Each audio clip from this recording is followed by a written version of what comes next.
Oke, selamat pagi semua ya. Selamat pagi. Nice. Aku dari perwakilan dari pemuda, Food GKI Indah. Nama aku Stefanus dari Luciano. Sebelum kita mulai talk show hari ini tentang perjanjian pranikah dalam perjanjian perkawinan dalam pernikahan Kristiani, kita mungkin akan memulai dengan dalam doa. Boleh kita tolong Pak Edwin untuk memimpin kita dalam doa.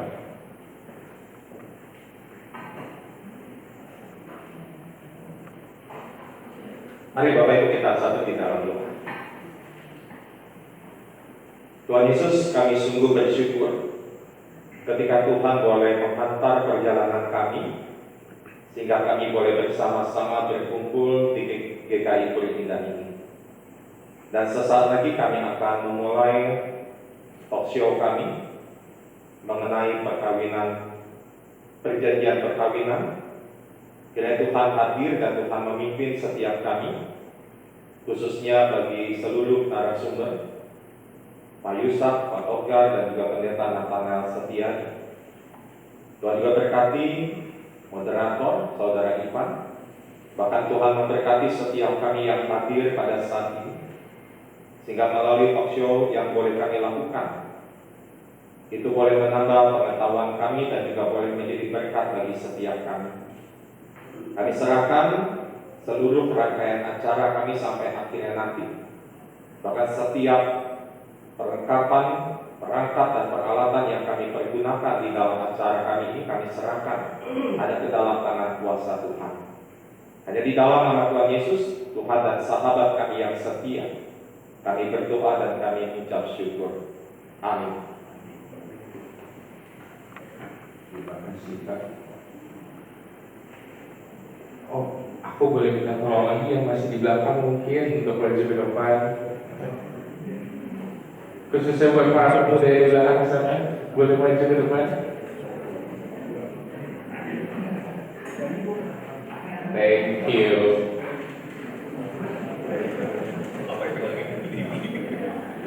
Oke, kita bakal lanjut ke acara berikutnya. Kita akan mendengarkan kata pembukaan dari Pratua Kurniawan.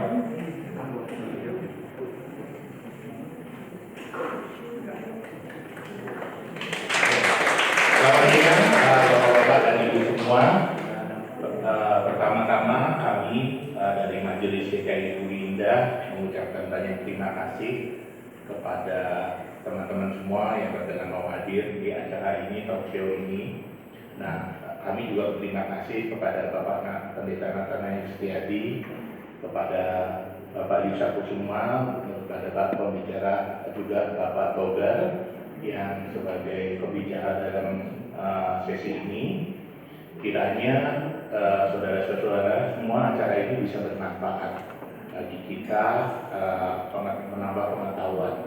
Nah, kami juga mengucapkan terima kasih juga atas kehadiran Bapak Pendeta Rudi dari GBI. Selamat pagi. Ya, ini kita juga mengundang tamu-tamu undangan di sini. Acara ini terselenggara dari kami bidang Kespel. Ya, kita di bidang Kespel ada di bidang lagi yaitu Pusbakum, Pusat Bantuan Hukum. Pusbakum ini dibentuk berguna bagi jemaat atau simpatisan yang mungkin perlu konsultasi hukum atau mungkin ada perlu bantuan hukum, ya kami dapat membantu ya di sini di GKI Puri Indah. Saya rasa acara ini bisa berjalan dengan baik, mungkin bisa menjadi berkat bagi bapak-bapak dan ibu semua. Terima kasih.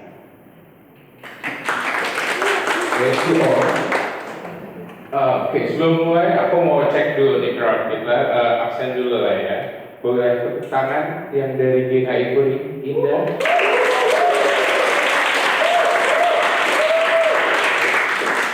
Oke, welcome. Ada beberapa yang aku lihat juga dari bukan dari luar GKI Puri Indah. Welcome to our church. Oke, sekarang biar gak panjang-panjang banget, gak lama-lama, aku mau undang moderator kita. He is a TV host, sering layarnya di TV pagi-pagi gitu ya. Hashtag apa? He's known as artis tapi guru. Hashtagnya. And he's one of the founder of School of Stars. Boleh kita sambut Ko Irfan Naldi sambut.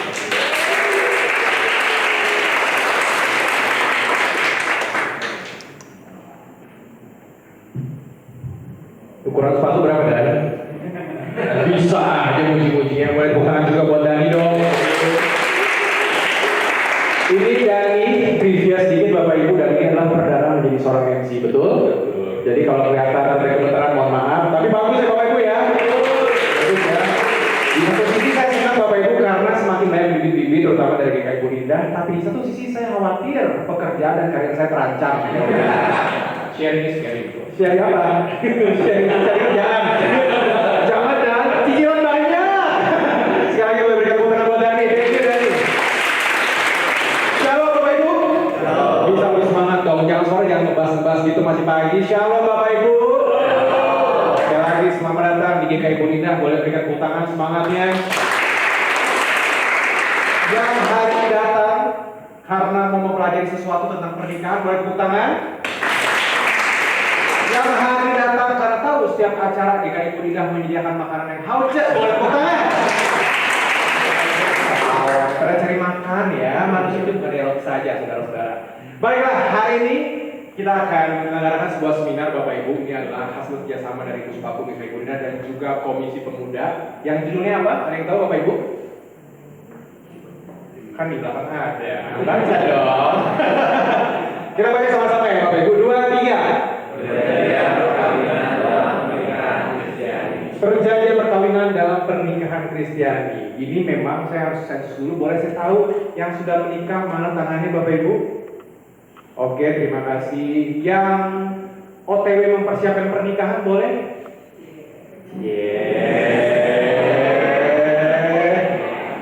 Iya Pak. Udah siap-siap Pak. Kamu boleh ke belakang. Oke Bapak Ibu, sebagai seorang yang juga lagi belum menikah ya, bisa juga mempersiapkan pernikahan Bapak Ibu. Jujur aku juga bingung. Kalau ngomongin tentang perjanjian perkawinan itu apa sih janjinya? Apakah janji nikah yang seperti diucapkan kedua mempelai di altar, atau jangan-jangan perjanjian sesuai dengan filosofi keluarga yang bahagia? Apa itu Bapak Ibu tahu? Katanya kunci keluarga yang bahagia adalah seperti workshop. Bapaknya harus rajin work, ibunya rajin semangat banget Pak. Papa kenapa Pak?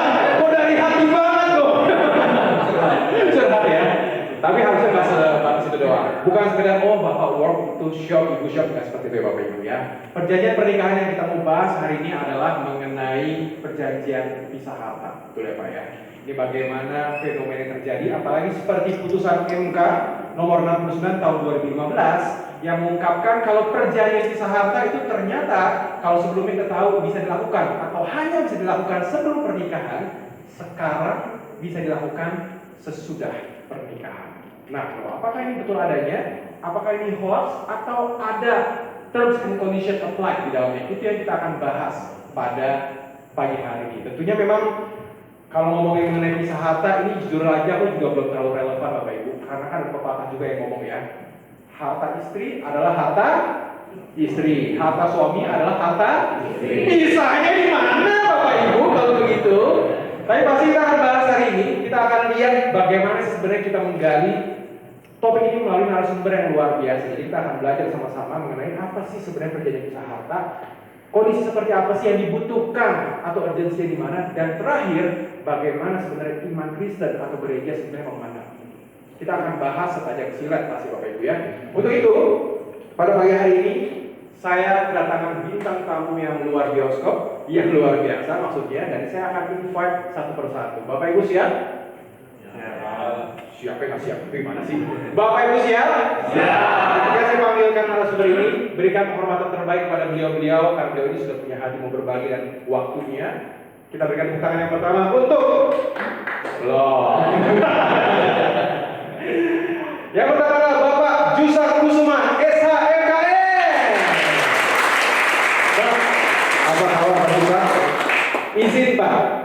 Membacakan CV dari beliau ini, Bapak Jusak Kusuma SHMKM adalah The Yellow Jackets, garis keras. Pak Jusak ini merupakan lulusan S1 dan S2 dari Universitas Indonesia, betul Pak? Jaketnya masih disimpan Pak? Dengan jelas.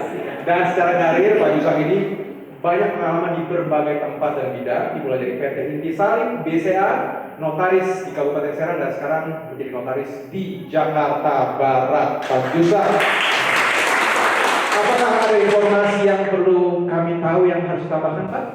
Oh tadi udah 1 istri 2 anak.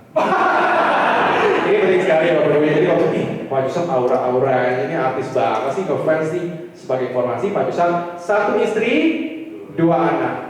Saya nggak balik Pak ya. Yang istri 1 Pak ya. 1 istri 2 anak. Boleh berikan tepuk tangan untuk Pak Jusak. Silakan Pak menanggapi kembali untuk disediakan. Terima kasih. Itu dia Pak Jusak. Dan dilanjutkan oleh pembicara yang kedua. Berikan tepuk tangan yang paling meriah untuk, wah ini harusnya tidak asing lagi ya. Keluarga yang sering kita lihat berseliweran di GKI Puri Indah. Anaknya juga jadi penerus, bahkan satunya lagi jadi seorang hamba Tuhan yang berbaju hitam di sebelah sana. Mari kita sambut Bapak Togar Parulia Esa. Pak Togar, apa kabar Pak? Baik Pak, mohon izin Pak membacakan CV yang sudah kita terima mengenai Bapak Togar Parulia Esa. Bapak Togar merupakan lulusan alma mater Universitas Gajah Mada, yang merupakan Ketua Pradi Persatuan Antar Lembaga Perhimpunan Advokat Indonesia Jakarta Selatan, Wakil Ketua DPC Asosiasi Advokat Indonesia AAI Jakarta Pusat, anggota Asosiasi Kurator dan Pengurus Indonesia AKPI, anggota Ikatan Kuasa Hukum dan Advokat Pajak Indonesia IKHAPI, dan seorang dosen di salah satu universitas terkenal di Jakarta. Boleh tepuk tangan Pak?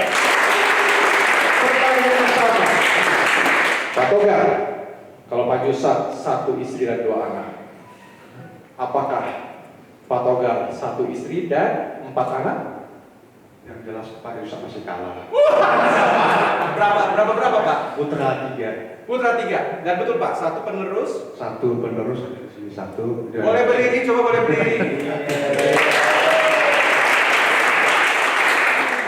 Dan Yang nomor 2 jadi hamba Tuhan sedang mengikuti prosesnya Pak. Apakah ada duit di DKI Wongsoged dan Jogja. siap. Dan yang ketiga Masih kuliah. masih boleh. Terima kasih Pak Togar, boleh berikan tepuk tangan. Selamat kembali kursi yang sudah disediakan. Apa nih Pak? Wah. Padahal kita sudah siapkan air putih di sini, curiga di sini tablarnya apa nih? Kopi. Oh, kopi Pak Edwin. Terima dong Pak. Waduh. Baiklah. Last but not least, yang akan membahas sisi apakah perjanjian pisah harta itu diperbolehkan atau sah, atau ibarat itu kata milenial dosa nggak sih? Gitu. Mari kita sambut Pendeta Nathanael Serniadi. Shalom Pak. Kalau sama hamba Tuhan harus alim. Nggak boleh nanya yang aneh-aneh, ya. Mohon izin Pak. Baca CV-nya Pak. Hadiratnya terasa.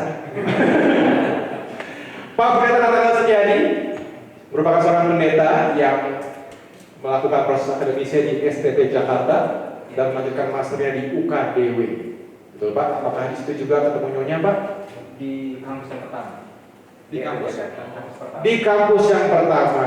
Baik, cintaku bersemi di kampus STT Jakarta, gitu ya Pak ya. Dan Pak Nathanael Serniadi ini merupakan seorang pendeta jemaat di GKI Kayu Putih tahun 2016. 2006. Dan setelah Sweet 17 di GKI Kayu Putih alias 17 tahun kemudian, Pak Pendeta Nathanael mendapatkan amanah untuk melayani sebagai Sekretaris Umum BPMSW GKI SW Jawa Barat di tahun 2023. Betul Pak? Dan selain kesibukan untuk melayani, mendengarkan curhatan dari Dede Gemes, anak-anak remaja dan jemaat, gitu kan? Pak Nathanael juga ternyata seorang penulis buku, Pak. Saya mohon izin Pak, ada beberapa buku yang saya catat di sini dan ini menarik perhatian saya, pengen saya konfirmasi. Di tahun 2011, Pak Nathanael menulis sebuah buku yang judulnya Apakah Dia Mencintaiku? Cie, 2011. Terus tiba-tiba buku ini tidak berhenti Bapak Ibu. Di tahun 2017, Bapak Nathanael ini menerbitkan sebuah buku lagi yang judulnya Ku Tahu Dia Mencintaiku. Jadi yang pertama, apakah dia mencintaiku? Terus yang kedua adalah ku tahu dia mencintaiku. Tapi ini setelah tahu mencintai, di tahun 2022, Pak Nathanael juga memberikan atau menerbitkan sebuah buku yang judulnya Maharaja Kok Repot. Ini maksudnya gimana Pak? Apakah di awal Bapak lagi PDKT, apakah dia mencintaiku ya? Terus ternyata 6 tahun kemudian tahu, oh ternyata dia mencintaiku. Terus ternyata di tahun 2022 terbukti mau diajak makan ini susah gitu Pak. Ini sebenarnya apa yang terjadi Pak? Iya, dua buku yang pertama sih lebih ke pengalaman mendampingi remaja, mendampingi pemuda yang juga mempersiapkan pernikahan. Jadi memang dari pelayanan di lapangan ya. Tapi yang ketiga itu sebenarnya lebih ke buah-buah pemikiran pasca studi lanjut gitu soal teologi kesehatan. Terima kasih. Jadi buat kalian yang mau mencari pasangan hidup, rekomendasi ya Pak ya. Baca bukunya Pak ya. Dari buku yang pertama, Apakah Dia Mencintaiku? Lalu kalau misalnya udah semakin serius, lanjut ke buku yang kedua, Ku Tahu Dia Mencintaiku. Meskipun dia tidak mencintaiku, tapi tetap tahu Tuhan mencintai kita selalu. Amin saudara-saudara. Berikan tepuk tangan buat Pak. Baik, saya ingin bergabung bersama narasumber-narasumber yang luar biasa ini, Bapak Ibu. Jadi sesi kita akan dimulai dengan pemaparan masing-masing narasumber, dan sesudah itu akan dilanjutkan dengan sesi tanya jawab. Setiap narasumber akan memiliki waktu sekitar 20 menit, mohon izin Bapak Ibu. Tapi andai kata kalau misalkan Bapak merasa, waduh, katanya saya butuh 2 hari untuk menjelaskan ini, nggak apa-apa. Jemaat kita adalah jemaat yang baik dan setia, Bapak. Jadi mereka akan sabar menunggu besok. Yang penting makanan ada ya Bapak Ibu ya. Baik, untuk kita berlama-lama lagi, mari kita mulai sesi pemaparan yang pertama. Dan pemaparan yang pertama akan dipaparkan oleh Bapak Yusuf Kusuma, SH, MKN. Berikan tepuk tangan untuk Pak Yusuf. Ya, selamat pagi Bapak Ibu sekalian dan teman-teman sekalian. Pertama-tama karena acara ini direkam, nanti jangan sampai diedit seolah-olah ya ini kan perkawinan. Sudah dilegalkan oleh pendeta untuk sesama jenis. Ya, nanti framingnya kan begitu kan. Anak saya ini, kemudian ini saksi, ini pendeta.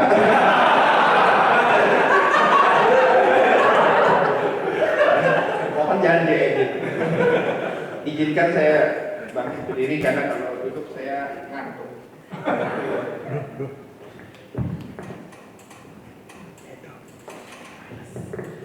Pertama-tama saya tidak di-brief oleh panitia, pakaiannya harus resmi. Ya, jadi saya pikir hari Sabtu ya pakaiannya begitu, ternyata beliau resmi sekali. Jadi itu permintaan maaf saya pertama kepada Bapak Ibu dan teman-teman sekalian, saya pakaiannya begini. Kedua, karena pakaian saya begini, maka panitia juga menyediakan mic yang begini, yang paling jelek. MC ya. Saya lihat yang lain pembicara MC-nya mic-nya bagus. Ya, itu ada harga ada barang lah ya. Ya. Kemudian selanjutnya permohonan selanjutnya dari saya adalah karena kondisi saya agak kurang enak pagi hari ini, jadi saya harap Bapak Ibu dan teman-teman jangan kasih pertanyaan yang susah-susah, ya, karena kondisi saya lagi kurang enak. Kalau untuk Pak Nathan dan Pak Togar silakan, ya, karena mereka sehat 100%. Ya. Baik, Bapak Ibu sekalian, teman-teman, saya ada memberikan ke panitia ada slide, tapi mungkin saya tidak akan sampaikan semua, nanti bisa dibaca, bisa minta nanti ya online-nya. Saya akan cerita saja ya. Kalau saya sendiri bukan pelaku perjanjian perkawinan, jadi saya dengan istri, karena dulu kami sama-sama kerja di BCA, jadi buat apa bikin perjanjian perkawinan? Kalau ada hutang pun dengan kantor, hutang mobil, hutang rumah gitu, jadi buat apa? Dan kebetulan keluarga kami juga latar belakangnya semua tidak ada yang buat ya, masih ya keluarga terpencil lah ya. Nanti ada beda latar belakang keluarga yang dari latar belakangnya ini ya. perkawinan tujuannya itu apa, gitu kan? Terus bikin perjanjian perkawinan itu untuk apa? Oke, kalau ini di Undang-Undang 1 tahun 74-nya mengenai arti perkawinan, ikatan lahir batin antara seorang pria dan seorang wanita. Jadi yang saya dengan Pak Togar itu di Indonesia belum berlaku, ya, kecuali nyebrang ke negara lain. Nah, kemudian arti perjanjian kawin, namanya juga perjanjian. Kalau di Indonesia itu perjanjian itu bisa mengatur apa saja. Jadi, tapi yang umum yang baku ada, yang baku itu secara umum itu ada 3. Jadi gini, kalau kita bicara hukum perdata, itu ketika kawin, karena hukum perdata itu kan Belanda, itu kan konsepnya itu mereka bukan lagi 2 tapi 1. Jadi ketika menikah terjadilah percampuran bulat harta suami istri. Kalau hukum Islam, ya, meskipun menikah itu harta sendiri-sendiri, ya, mereka bikin perjanjian kawin itu untuk mencampurkan hartanya. Kalau perjanjian Barat bikin perjanjian kawin untuk memisahkan, jadi konsepnya gitu. Nah, kalau perjanjian Undang-Undang 1746 perkawinan itu dibagi 2, harta bawaan dan harta bersama. Harta bawaan yang masing-masing, harta bawaan itu yang sebelum menikah dia sudah memiliki atau terima warisan dari orang tua, hibah dari orang tua, itu harta bawaan. Harta bersama itu yang diperoleh selama perkawinan. Jadi Undang-Undang 174 itu ya kombinasi antara hukum Barat dan hukum Islam, gitu. Tapi dulu saya waktu kerja di bank juga pernah ada case. Ini sama-sama aktif suami istri di gereja, sering ikut persekutuan. Kemudian ada seorang pemuda yang suka main gitar mengiringi. Kemudian suami istri itu cekcok, curhatnya yang istri ke pemuda yang main gitar. Akhirnya bercerai, ya. Bercerai, si pemuda ini pintar, ya. Si istri kan dapat, karena dulu pengusaha, dapat harta gono gininya, dapat rumah. Nah, si pemuda ini bukan di GKI Buri, ya. Pemuda ini bilang, rumah itu dijual saja daripada nanti kamu terikat sama mantan. Dijual, nanti saya yang ajukan kreditnya, ya, dan kita beli yang rumah yang lebih besar lagi. Maka hasil penjualan rumah itu digunakanlah untuk DP, ya. DP, kemudian nanti yang angsur, karena pemuda itu yang mengajukan kredit ke bank. Nah, dia bilang ke istrinya itu, maka beli rumah baru harus atas nama saya, ya, karena saya mengajukan ke bank, ya. Saya nggak menyatakan kalau beda usia terus jadi ini, ya. Kemudian di tengah jalan si pemuda ini selingkuh lah, ya, selingkuh. Terus si istri tidak mau bayar angsuran, sama bank disita, dilelang, lebihnya banyak. Jadi kalau dilelang 1M utangnya 500 juta. Yang 500 jutanya sama bank dikembalikan kemana? Kepada debitur, ya. Nah, jadi ini hati-hati juga. Ini tipsnya, ya. Kalau sebelum menikah sudah punya rumah, ya, kalau mau beli rumah, beli lagi aja yang lain, jangan ini dijual beli lagi, ya. Jadi harta bersama, ya. Kalau ini harta bawaan. Tapi kan kita nggak begitu, kan dari ya, harta istri, harta suami istri, ya. Tapi kalau mau pinter-pinteran ya begitu. Kalau mau beli rumah gede, kita kredit sama-sama, yang ini tetap aja. Nah, itu harta bawaan tetap, ya. Jadi itu terjadi juga di aktivis tuh, yang pemuda aktivis, ya, yang suami istri tadinya aktif di persekutuan. Nah, jadi artinya macam-macam. Artinya itu persetujuan calon suami istri, ya. Kalau dulu calon, kalau sekarang dengan keputusan MK itu bisa juga yang sudah suami istri bikin perjanjian kawin, ya, untuk mengatur akibat perkawinan terhadap harta benda, ya. Jadi intinya perjanjian. Terus perjanjiannya apa sih isinya segala macam? Kalau dulu yang baku-baku itu, ya, nanti ada yang kalau murni pisah harta, pokoknya masing-masing harta, masing-masing hutang itu tanggung jawab atau hak dari masing-masing pihak. Biaya rumah tangga, biaya pendidikan, beban suami. Itu kan karena kita menganut kebanyakan asasnya patriarkal kan. Tapi sekarang saya juga lihat ada diatur biaya pendidikan itu ditanggung bersama, biaya pendidikan anak ya. Terus nanti ke depan bagaimana kalau ada bapak rumah tangga, ibunya yang karir, bisa saja biaya pendidikan rumah tangga ditanggung istri. Boleh-boleh saja, tidak ada halangannya. Yang tidak boleh kan bertentangan dengan agama, dengan kesusilaan dan ketertiban umum, itu yang diatur di undang-undang perkawinan. Kalau zaman dulu ya, perdata itu tidak ada bertentangan dengan agama, tidak boleh bertentangan dengan ketertiban umum dan kesusilaan. Dan kalau sekarang ditambahkan tidak boleh bertentangan dengan agama. Ya. Jadi isinya boleh saja, ada isinya suami tidak boleh melakukan kekerasan terhadap istri segala macam, boleh saja dimasukkan. Ya. Cuma kalau biaya rumah tangga ditanggung berdua, biaya pendidikan anak ditanggung berdua, ada dari wanita bilang, kalau gitu buat apa gua kawin? Kalau semuanya gua harus tanggung juga ya. Nah, itu macam-macam ya. Jadi perjanjiannya itu tidak diatur, mau ngatur apa saja ya. Mau selain harta boleh juga yang lain diatur ya. Kalau selingkuh begini ada yang masukin. Kalau selingkuh maka hartanya jatuh ke istri atau apa. Boleh-boleh saja ya. Tapi kalau kita sudah ngatur-ngatur begitu, berarti kan dari awal kita sudah tidak percaya sama pasangannya, terus buat apa nikah? Ya. Jadi kalau misalnya kalau di bank ya ambil kredit ada denda. Kalau orang yang potong, dendanya gede amat segala macam. Niatnya mau nunggak atau enggak? Kalau nggak nunggak kan nggak masalah. Ini juga kan ngapain ngatur kalau istri yang selingkuh begini, kalau suami yang selingkuh begini. Loh kalau dari awal saja sudah tidak percaya, nanti ini tadi porsinya pendeta. Ya. Saya mengambil. Kalau sudah tidak percaya itu ya dibuat perjanjian kawin secara kalau begini. Kalau nanti suami nggak kerja, istri ikut bantu biaya pendidikan, biaya rumah tangga, kan berpikirannya jelek, ya. Kita yang baik-baik saja. Nah, tadi saya bilang ya di KUHP Perdata itu persatuan bulat. Kalau di undang-undang perkawinan ada harta bersama, harta bawaan. Ya, jadi kalau mau ngakalin, ya, saya sebelum kawin saya udah kredit rumah dulu gitu kan.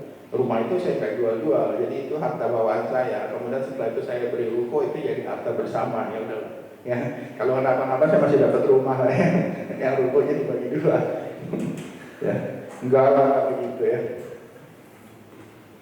Yang pemuda-pemuda jangan jadi bahan inspirasi juga. Ya, jadi yang cowok-cowok nih, kalau sudah punya rumah jangan dijual, menikah beli lagi yang lain. Ya, jadi paling tidak masih ada harta bawaan. Ya. Nah, tujuannya apa sih bikin? Ya, kalau tetangga kita bilang kan tergantung nawaitunya, niatnya apa bikin perjanjian kawin. Saya tidak bikin karena saya kerja, istri kerja. Terus buat apa bikin? Gitu kan? Ya. Jadi ini kan memisahkan harta kekayaan suami dengan istri. Kenapa? Jika bercerai, udah nggak ada ribut-ribut harta gono gini, ya kan? Saling nuntut segala macam. Ya. Siapa yang saling nuntut harta gitu? Virgon sama Inara gitu kan? Ada soal mobil lah segala macam gitu yang diinin. Hutang masing-masing pihak menjadi tanggung jawab masing-masing pihak. Ya. Kemudian jika salah satu pihak jatuh payung atau digugat, harta pasangan tidak ikut tersangkut. Nah, kemudian memang ada kemudahan jika salah satu pihak hendak menjual, menjaminkan harta kekayaan, itu pasangannya tidak perlu tanda tangan. Kalau yang sibuk sama-sama pengusaha harus ke bank, harus ke notaris, jual, pinjam kredit apa segala macam, pasangan harus dibawa. Tapi kalau yang nggak sibuk cuma sama-sama kerja kan nggak sibuk, bisa izin cuti segala macam. Tapi kalau yang pengusaha kan mungkin untuk setiap hal yang menjual saham di perusahaan persetujuan pasangan segala macam. Jadi itu tujuannya, ya. Terus alasannya apa sih, gitu kan? Nah, ada salah satu pihak yang membeli harta kekayaan yang lebih besar dari pihak lainnya.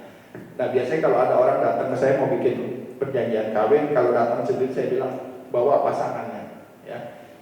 Bisa datang calon suami dengan ibunya, dengan bapaknya. Saya bilang calonmu bawa, udah diajak ngomong juga belum. Terus ajak ngomong juga keluarga dari calon istrinya. Supaya apa? Karena saya pernah ada pengalaman, ya, mau nikah jadi ribut keluarga karena mau bikin perjanjian nikah, ya, perjanjian perkawinan. Karena dianggapnya kalau yang satu dari ekonominya lebih di bawah, dia itu merasa dituduh kayak mau ngambil, gitu kan? Misalnya kawinnya sama anak konglomerat, ya, anak orang kaya, ya. Terus si inisiatifnya datang dari anak orang kaya tersebut, sebetulnya mungkin niatnya baik. Maksudnya kalau saya usaha, kalau kenapa-napa itu, ya, niatnya baik. Tapi kalau nggak dikomunikasikan jadi ribut, seolah-olah keluarga istri ini, loh emang saya mau anak saya tuh mau nguasain hartamu segala macam. Jadi kalau tinggal 10 menit. Oke. Ya, nanti bahannya bisa. Nah, terus masing-masing pihak atau ya sama-sama sudah kerja, sama-sama sudah usaha. Ketika kawin masing-masing punya harta banyak. Nah, itu alasannya. Kemudian yang punya usaha, punya bisnis dari untuk kemudahan atau pilot segala macam. Nah, terus atau ada yang satu yang punya utang banyak sebelum menikah. Nah, jadi kalau ada orang yang datang mau bikin perjanjian kawin, saya kasih contohnya Sandra Dewi, ya kan? Sandra Dewi, suaminya tersangkut. Nah, Sandra Dewi ini bisa selamat kalau dia bilang kan saya punya penghasilan segala macam, dan kalau SPT-nya dia melaporkan aset-asetnya dia, kan SPT-nya terpisahkan harta, kalau bisa harta. Ya itu kan jadi selamatlah si Sandra Dewi, ya. Tapi kalau salah satu pihak yang datang, pihak wanita segala macam, ya, kalau mau ini contohnya ada, contohnya Ari Wibowo dan Inge Anugrah. Ketika cerai, Inge Anugrah keluar bawa pakaian saja, nggak dapat apa-apa karena semua atas nama Ari Wibowo, ya. Jadi tergantung nih kliennya datang apa. Kalau mau bikin, saya bilang Sandra Dewi contohnya. Ketika ada kasus, Sandra Dewi bisa selamat sepanjang dia bisa membuktikan itu hartanya, ya. Tapi kalau salah satu pihak yang ini, contohnya Inge Anugrah, dia keluar dari rumah nggak bawa apa-apa, ya, karena semua aset atas nama Ari Wibowo, ya. Jadi sebetulnya tujuannya apa dulu, ya, karena ini bisa ditafsirkan lain, bisa juga disalahgunakan. Harusnya kalau yang benar ya, kalau dibikin kayak si Ari Wibowo begitu, ketika selama pernikahan Ari Wibowo itu kasih hibah ke kayak si Harvey kan hibah, kasih mobil segala macam, tapi kan karena hasil korupsi ya kena disita juga. Tapi harusnya meskipun bisa harta, bisa dong kasih, dia hibahin ke istrinya ulang tahun, kasih mobil, kasih rumah, kasih berlian, gitu kan. Kalau selama perkawinan nggak pernah menghibahkan, apalagi kalau satu pihak kerja, waktu itu Inge Anugrah nggak kerja, ibu rumah tangga kan. Nah itu tanda tanya juga, ya. Kalau kenapa-napa itu bagaimana ya? Ternyata terbukti itu. Inge Anugrahnya dulu juga mungkin belum ketemu saya, maksudnya waktu itu dia kalau ulang tahun minta hadiah terus, ya, beliin rumah, beliin apa gitu ya. Kalau sekarang dia nggak dapat apa-apa. Jadi kalau bikin pisah harta, kalau istrinya ibu rumah tangga, mestinya si suami itu kalau mau benar-benar adil, dia memberikan hibah, ya, hibah selama dia belum terjadi apa-apa, ya, hibah jadi istri ada bagian. Nah kemudian dampaknya apa sih kalau misalnya kita bikin perjanjian perkawinan, ya, terhadap harta warisan. Nah kalau harta di KUH Perdata itu harta campurnya itu langsung dibagi dua, bagian suami istri. Nah kalau di undang-undang perkawinan itu kan ada dipisahkan harta bawaan dan harta bersama, ya. Jadi kalau harta bawaan itu dibagi sama rata. Misalnya gini, suami meninggal, ya, itu harta bawaan suami dibagi kepada istri dan anaknya, bagi rata. Kalau harta bersama, separuhnya itu, ya, harta bersama 50% hak istri, 50% hak suami. Ketika suami meninggal, maka hanya 50% saja dibagi kepada ahli warisnya. Siapa ahli warisnya? Istri dan anak-anaknya, ya. Jadi kalau ada perjanjian perkawinan, hak istri kalau misalnya anaknya satu, hak istri itu adalah 75%. Tapi kalau ada perjanjian perkawinan, istri itu cuma dapat 50%. Ya, jadi kalau ada perjanjian perkawinan, kalau misalnya suaminya meninggal, apakah istri ahli waris? Istri tetap ahli waris. Ya. Meskipun sekarang ada juga yang bikin perjanjian kawin, kemudian bikin lagi perjanjian wasiat. Suami mewasiatkan kepada istri, istri mewasiatkan kepada suami. Menurut saya sih nggak perlu. Tapi kalau mau bikin ya nggak apa-apa, kan honor saya bertambah. Gitu ya. Ya kadang-kadang kita memberikan ini terus kalau ini ya udah nggak apa-apa. Yang penting honor saya bertambah nggak berkurang. Itu. Nah ini saya nggak bahas, ya saya lewatin aja ya. Nanti bisa.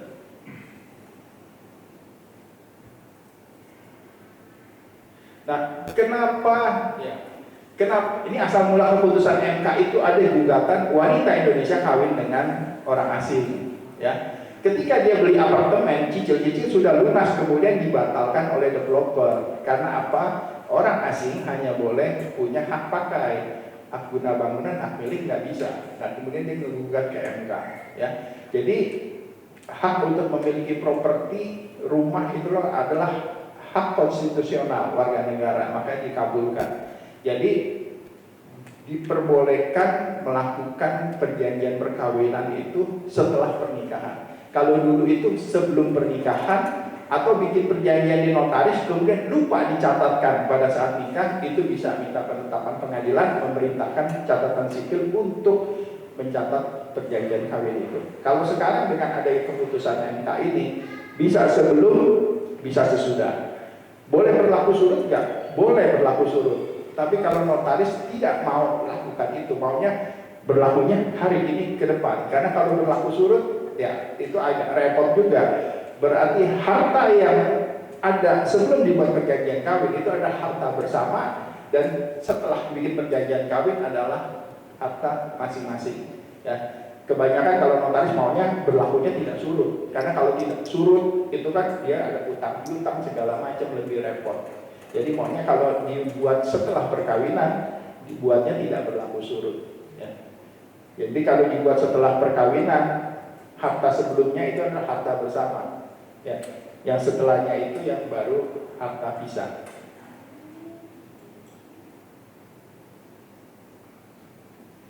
Nah kemudian sekarang keputusan MA, perjanjian perkawinan itu boleh dicabut, boleh diubah. Ya. Tadinya nggak ada, mau bikin perjanjian kawin, nah belum kelar nih Bapak Ibu yang sudah menikah, ya kalau mau bikin sekarang, kalau udah lihat tergantung ya siapa yang kerja, siapa yang banyak hartanya ya. Kalau yang misalnya kalau ibu rumah tangga ya jangan mengusulkan itulah sekarang ya. Kalau ibu rumah tangga aja ya, itu namanya bumerang, cari mati sendiri. Ya. Jadi bisa saja sekarang dibuat karena apa nih? Oh suaminya pengusaha, ya. Tapi sebelum bikin, nah istri-istri, ibu-ibu juga mesti pintar. Sebelum bikin, misalnya suami bilang, saya kayaknya banyak utang nih, mau ambil kredit segala macam. Oh kalau gitu hibahin dulu ke saya, atau balik nama dulu ke saya aset yang udah ada, gitu ya. Nah nanti setelah itu baru bikin perjanjian kawin, ya kan? Berlakunya ke depan, gitu ya. Nah, isinya bisa mengenai kata perkawinan atau persetujuan lain. Tadi suami tidak boleh melakukan KDRT, kalau suami lagi nganggur, istri bantuin. Ada juga suami bantu beres-beres rumah, ada dimasukin, gitu kan? Kalau menurut saya, hello, selama pacaran bagaimana gitu? Kalau selama pacaran, pacarnya ini males gak gitu kan? Kalau habis makan tinggal-tinggal aja gitu kan? Kalau udah tahu ini kan, oh dia kok bantu kok gitu kan, apalagi kalau sama-sama di gereja kan ketahuan ya, wah calon suaminya aktif nih kalau ada acara beres-beres kursi segala macam, kursi di gereja jadi beresin apalagi di rumah kan, gitu. Jadi isinya apa aja boleh, sepanjang tidak melanggar aturan agama, kesusilaan dan ketertiban umum. Nah kemudian perjanjiannya harus tertulis, tapi apakah harus notaril? Tidak juga, yang penting tertulis dan dicatatkan di catatan sipil.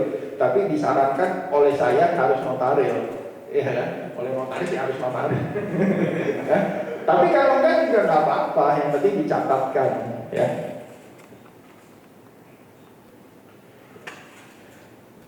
Nah, kalau yang sudah kawin dulu baru buat, itu nanti dibikin catatan pinggir di akte nikahnya. Kalau pada saat perkawinan itu langsung di akte nikahnya ditulis, disahkan ya perjanjian perkawinannya.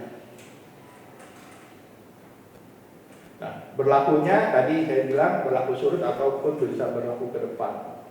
Nah, 3 jenis perjanjian perkawinannya ini biasanya saya selalu mensyaratkan perjanjian perkawinan ini yang memang pisah harta murni. Karena ada juga yang jadi kalau harta murni ini pokoknya harta bawaan penguasaan masing-masing. Sebentar. Kalau ini yang slide-nya ini yang nomor 1 itu yang murni ya, tidak ada harta bersama atau gono gini. Yang kedua itu perjanjian kawin persekutuan untung dan rugi. Ya. Nanti kalau kurang jelas bisa datang ke kantor saya di Ruko Permata Buana. Ada 3, tapi yang biasanya terjadi adalah pisah harta murni. Ada yang untung dan rugi. Jadi seluruh harta bawaan, harta campuran itu hasilnya untung ruginya itu dibagi rata. Tapi juga ada yang hasil dan pendapatan. Hanya hasil dan pendapatan saja yang dibagi milik bersama, sedangkan kerugian ditanggung suami. Ya. Jadi ada 3, mau pilih yang mana. Tapi biasanya kita menyarankan yang nomor 1, pisah hartanya murni. Gitu. Sekian dari saya. Kalau kurang jelas bisa datang ke kantor. Terima kasih.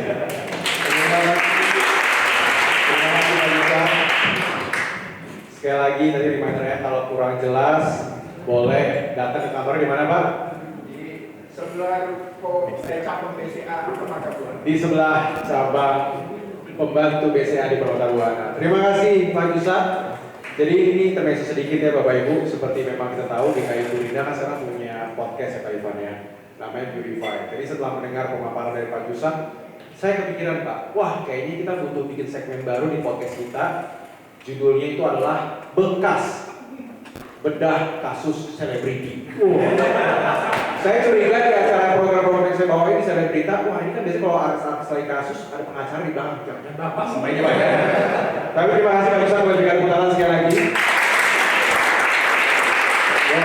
Kita mendapatkan gambaran yang sangat detail, sangat rinci mengenai perjanjian perkawinan yang ternyata memang betul sekarang bisa dilakukan sesudah menikah ya Pak ya, dengan terms and conditions apply.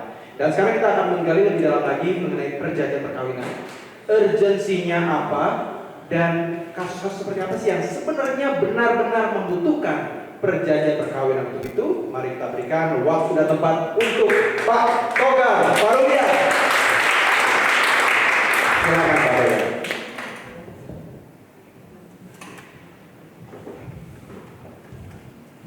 Selamat pagi semua.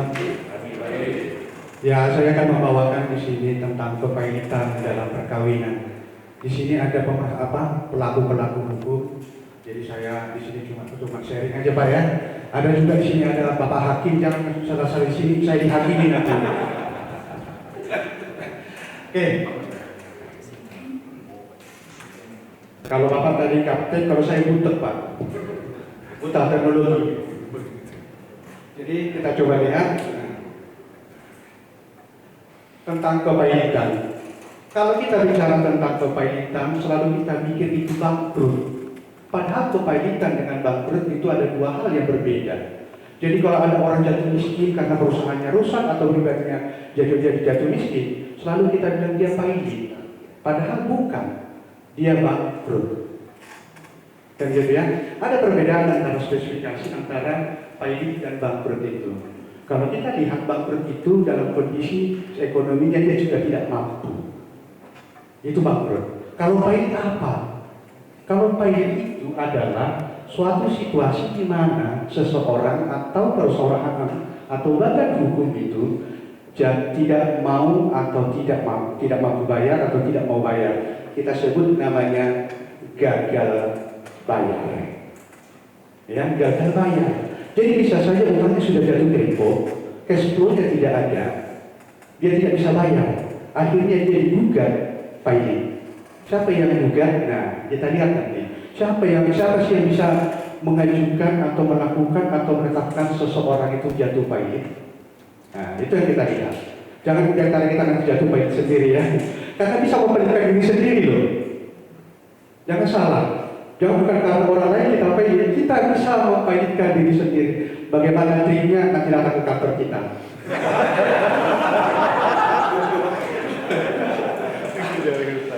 Nah, coba kita lihat apa itu definisi kepahitan. Kepahitan itu adalah sita umum. Artinya apa? Bahwa seluruh hartanya disita untuk membayar hutang-hutangnya. Siapa yang menentukan dia pahit adalah pengadilan. Jadi tidak boleh kita mengatakan dia pahit, enggak. Bangkrut mungkin iya, tapi pahit yang menentukan status dia pahit atau tidak adalah pengadilan. Pengadilan niaga. Ya, bukan pengadilan negeri, tapi pengadilan niaga pada pengadilan negeri namanya. Ya, oke. Kalau kita lihat siapa sih yang bisa pahit itu? Yang bisa pahit itu kita bagi dua. Satu disebut namanya badan hukum, itu persoalan terbatas, yayasan atau koperasi. Karena kita bicara tentang hari ini adalah bicara tentang perkawinan, berarti itu menyangkut pribadi, perorangan ya. Jadi tidak menyangkut, jadi kita tidak bahas tentang persoalan terbatas, yayasan atau koperasi. Itu karena badan hukum tersendiri. Ya, jadi yang kita lihat itu adalah perorangan ini. Ada perorangan, kita lihat itu pribadi, CV, dan firma. Jadi kalau ada di antara anak muda atau orang tua di sini yang sudah menggunakan CV atau firma, ada peluang dia dipahitkan secara pribadinya. Maka kalau ada sekarang punya usaha CV, beralihlah ke PT. Ya, beralihlah ke PT, jangan ke CV. Karena CV komanditar aktifnya nanti bisa disita hartanya. Ini menyangkut juga tentang yang disampaikan oleh Pak Yusuf tadi. Kalau ada pemisahan harta masih bagus, tapi kalau nggak ada, harta istri, harta wong istri pun semua akan disita. Ya, jadi yang pengusaha-pengusaha muda pikirkan CV, firma atau PT, mana yang lebih baik. Kalau kita bicara, karena saya mau memaparkan tentang kepahitan, kalau saya berbicara, pikirkan baik-baik. Bagaimana triknya datang ke kantor? Ya, permohonan kita bicara tentang permohonan pahit. Itu yang saya bilang tadi. Siapa sih yang bisa mengajukan pahit? Seperti yang saya bilang tadi, pahit itu ada perorangan atau badan hukum. Perorangan tadi adalah pribadi, CV atau firma. Yang PT tadi persoalan terbatas, yayasan atau koperasi. Sekarang kita bicara tentang pribadinya. Siapa sih yang bisa mengajukan permohonan pahit? Perorangan. Jadi saya bisa nggak mempahitkan orang, membayar CV pribadi saya? Bisa. Ya, bisa saya memberikan CV, bisa. Ya, saya bisa juga memberikan diri sendiri, bisa. Bisa kita memberikan diri sendiri. Jadi ini ada beberapa mulai dari tahun 2020 kemarin 2021 itu ada tren, banyak tren. Itu karena dia sudah tidak mampu lagi bayar, dia mengajukan pahit sendiri. Tapi sembuh ya Pak ya, jangan Pak Hakim jangan dirahasia aja. Jadi dia melakukan itu. Dia mempahitkan diri sendiri untuk menyelamatkan hartanya. Dia simpan dulu, disisihkan dulu kemana, tapi dia kemudian mempahitkan diri sendiri. Itu trik-trik. Ya. Oke. Siapa? Yang kita lihat tadi perorangan, badan hukum, otoritas jasa keuangan, dan kejaksaan. Jadi ada 3 yang bisa, ada 4 yang bisa mengajukan pahit terhadap orang lain. Kejaksaan bisa mengajukan kepahitan, otoritas jasa keuangan bisa mengajukan kepahitan, badan hukum bisa mengajukan kepahitan, perorangan juga bisa mengajukan kepahitan. Nah, saya lanjut.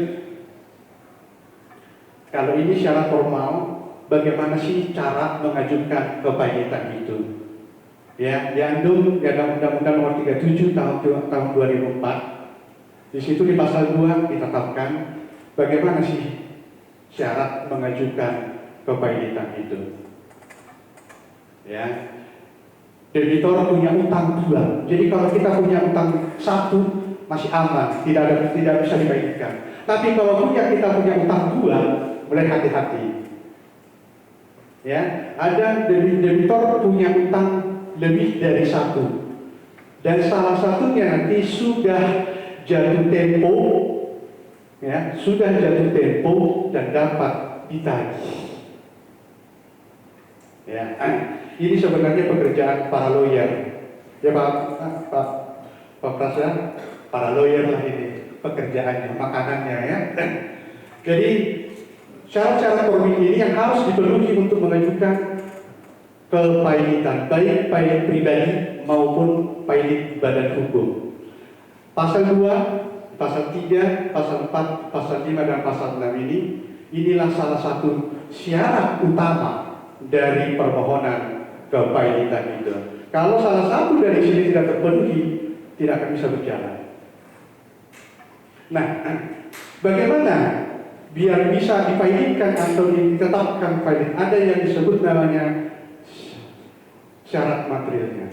Inilah yang paling abu-abu di dalam pengadilan. Terbukti sederhana, pasal 8. Ini adalah tugas atau yang menentukan adalah para hakim di pengadilan itu. Jadi bukan lagi tugas pengacara tetapi hakim. Ini benar nggak utang ini sederhana? Benar nggak ini ada utangnya ini ada atau tidak? Masih ada sengketa utang nggak ini? Sudah final nggak ini utang? Inilah syarat utama. Apabila ini sudah terpenuhi, maka niscaya kepailitan itu akan dijatuhkan. Nah, sekarang kita lanjut. Kalau sudah ada putusan pengadilan menetapkan apa kepailitan atau sudah ditetapkan seseorang atau badan hukum itu pailit, maka akan kita lihat di pasal 21 ini. Akibat dari kepailitan itu apa? Seluruh kekayaan debitor ya pada saat dinyatakan pailit ya maka pailit akan disita. Siapa yang sita nanti? Itulah tugas kurator. Kebetulan di sini ada beberapa kurator yang hadir di sini, ada 2 orang kurator di belakang. Inilah tugas kurator, akan melakukan sita.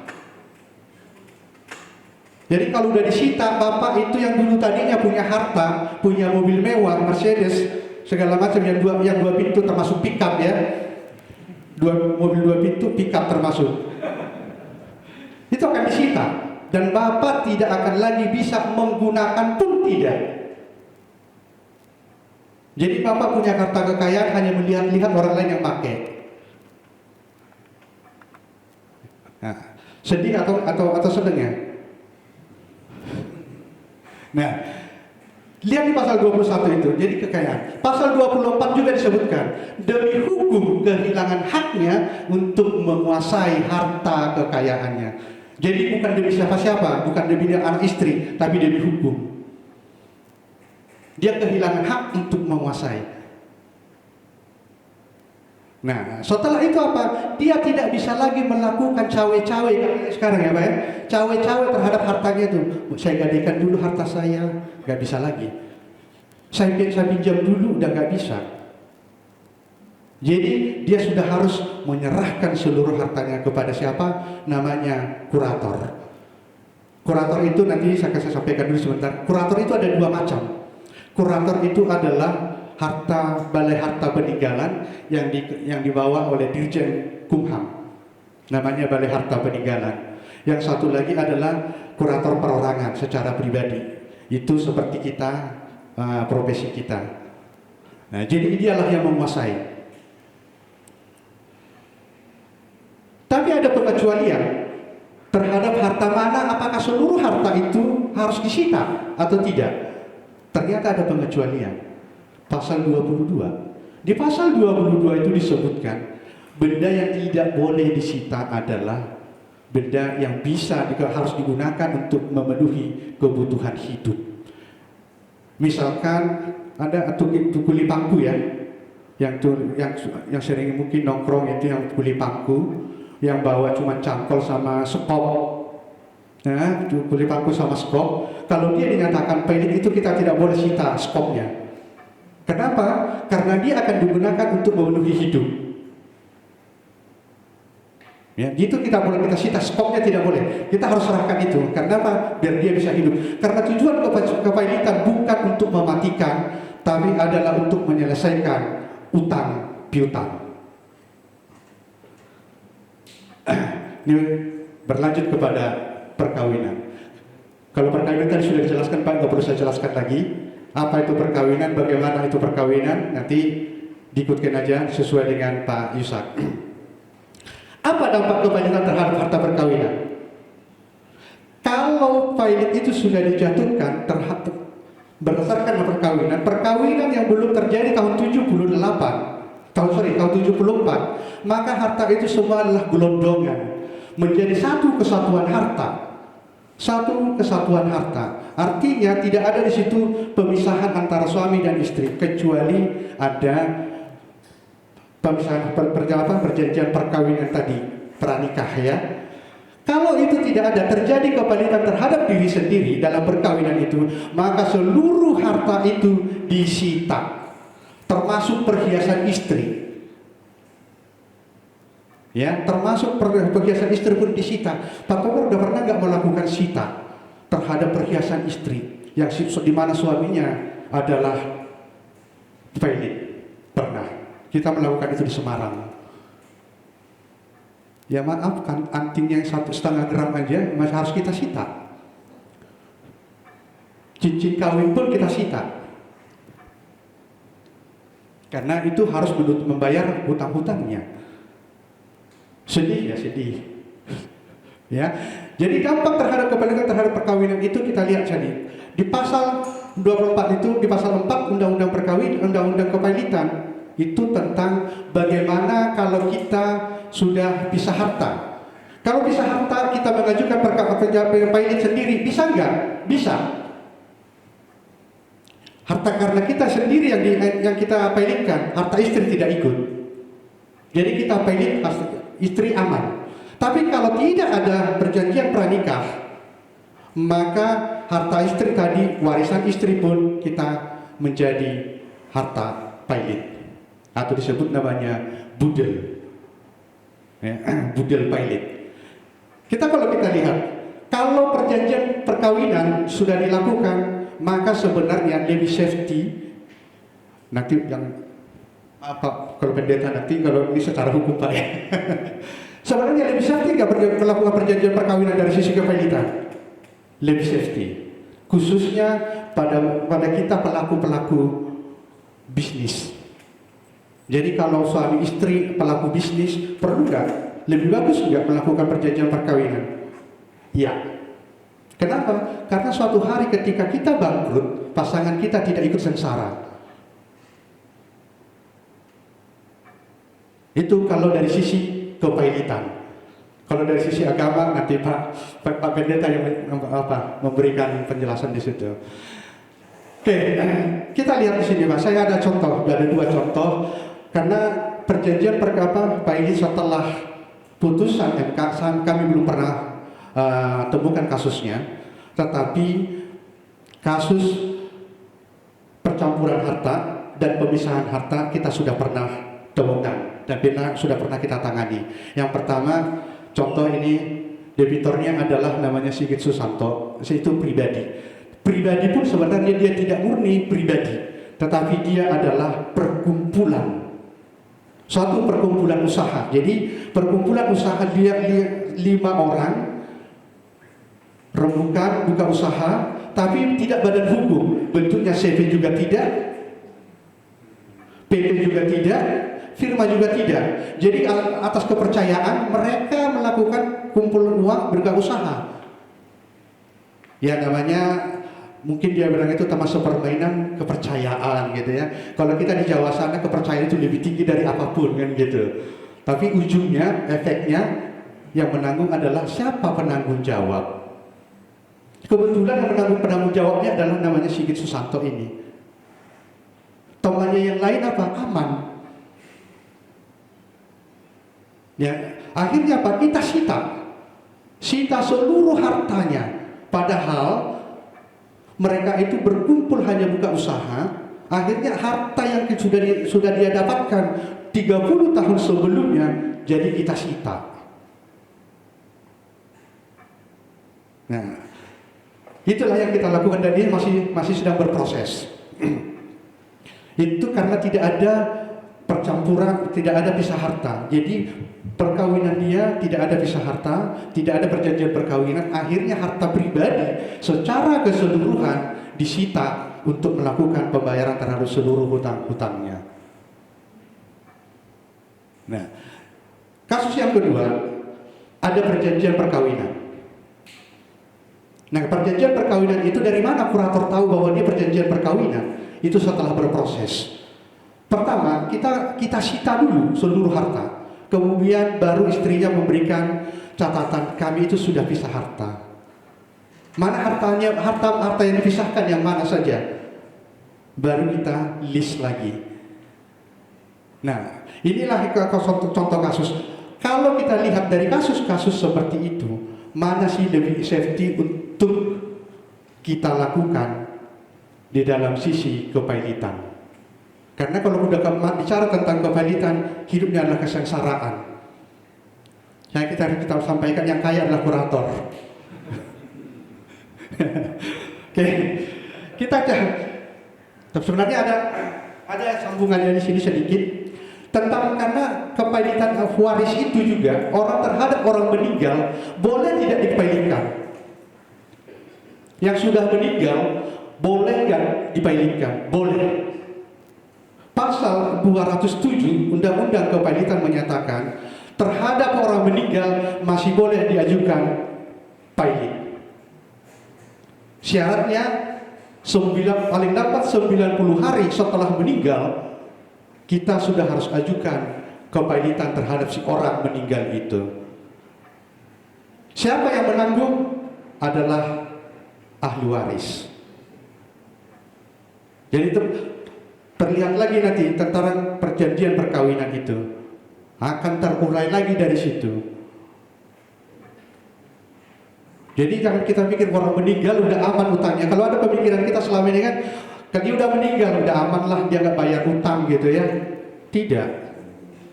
Bahkan kita 90 hari jasad kita sudah di bawah tanah, kita masih bisa digugat pailit. Itu. Ahli waris yang mana harus menanggung. Itu sesuai dengan pasal 207 Undang-Undang Kepailitan. Oke, saya pikir sampai di situ, sampai di sini. Nanti kalau ada tanggung jawab kita kembangkan di tanya jawab. Terima kasih. Terima kasih Pak Togar untuk paparannya. Ini jujur kita semua jadi bingung ya, harus main ke kantor yang mana dulu sepertinya ya. Kalau Pak Togar kantor di mana Pak? Di Perbun juga jangan-jangan. Di mana Pak? Oh di Kemayoran. Nanti boleh ya kita kunjungi satu persatu ya. Jadi yang dulu aja. Baik, hari ini kita belajar juga dari Pak Togar kalau memang perjanjian pernikahan urgensinya adalah salah satu karena usaha itu punya potensi untuk kepailitan ya. Bapak Ibu tahu pailit? Pailit itu kalau misalnya ada lebah, nanti kita bilang pailit.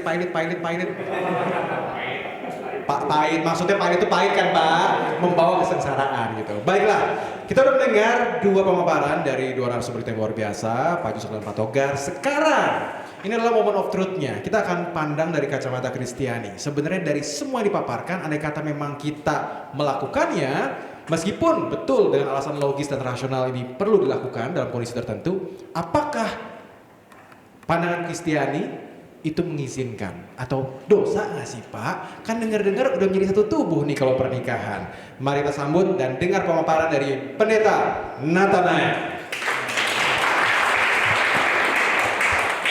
Iya, selamat pagi jelang siang rekan-rekan. Ini semoga melengkapi apa yang sudah dipaparkan oleh Pak Yusuf dan juga Pak Togar ya. Nah, karena moderator kita adalah host sejumlah siaran selebriti, maka boleh ya nonton dulu kesaksian sepasang selebriti. Silakan diputar. Ya, ini menjalani kisah kasih Glenn asmara dan selama Chelsea. 8 tahun, namun sebelum memasuki gerbang rumah tangga, keduanya memilih menuliskan sejumlah kesepakatan hitam di atas putih sebelum menikah. Benarkah meski bertahun-tahun ukir cerita bersama, masih ada rasa ragu yang terselip di benak Chelsea dan Glenn hingga harus dituangkan dalam sebuah perjanjian pranikah? Perjanjian pranikah, ya, kita ada perjanjian pranikah. Jadi memang menurut saya itu tergantung ya cara orang menilainya seperti apa. Kan ada memang pasangan yang tidak mau karena katanya ih kok ada perjanjian segala, memangnya udah mikirin untuk kenapa-napa gitu. Sebenarnya bukan itu sih masalahnya. Sebenarnya tergantung cara kita tuh menilai dari sudut pandang mana. Saya sih menilainya adalah ya kenapa enggak? Karena kan memang supaya kita itu berdua sama-sama saling menghormati. Jadi tidak ada di sini yang laki-laki berasa lebih di atas porsinya atau perempuannya di sini yang berasa di atas porsinya gitu. Sama sekali tidak ada gitu. Jadi dengan adanya prenup perjanjian pranikah ini, istri dan suami sama-sama gitu. Jadi harus saling menghormati dan tidak ada yang lebih kuasanya lebih banyak gitu. Iya, oke. Disclaimer dulu ya, Bapak Ibu rekan-rekan. Jadi ketika saya tampilkan cuplikan video ini bukan berarti bahwa saya mengendorse untuk dilakukan perjanjian perkawinan ya, karena ini hanya contoh saja. Menarik kalau tadi mendengarkan alasan dari pasangan Glenn Chelsea kenapa sih mereka melakukan perjanjian perkawinan, perjanjian pranikah tepatnya. Sempat negak apa yang dikatakan alasannya rekan-rekan? Supaya saling menghormati.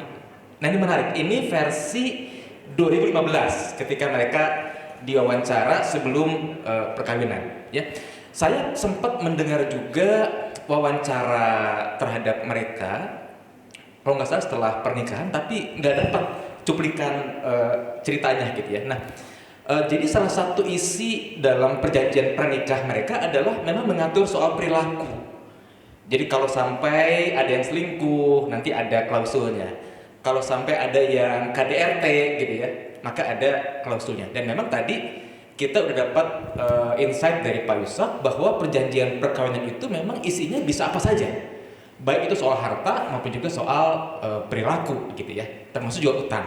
Nah, ini satu situasi. Nah, ada yang tergelitik nggak dengan alasan tadi supaya saling menghormati, rekan-rekan? Ini pasangan ini Kristen ya, rekan-rekan ya, Katolik sih sebenarnya. Tapi seenggaknya kita bisa menggali juga dari mereka. Kira-kira ada yang menggelitik nggak ketika perjanjian perkawinan mengatur juga soal perilaku, saling menghormati? Tergelitik nggak rekan-rekan? Apakah itu sesuatu yang memang harus diatur? Bukankah udah ada pacaran gitu kan? Waktu pacaran kan harusnya seseorang itu ngerti dong karakter dia seperti apa. Dalam momen yang terburuk itu dia gimana ekspresinya? Apakah marah? Apakah emosional? Atau bagaimana gitu? Kan harusnya diketahui ketika pacaran gitu. Nah ini bagian-bagian yang barangkali perlu kita sadari juga. Ada keterbukaan dalam perjanjian perkawinan untuk mengatur soal perilaku, tapi nanti kita akan kritisi apakah memang harus sejauh itu isi perjanjian perkawinan soal perilaku ya. Oke.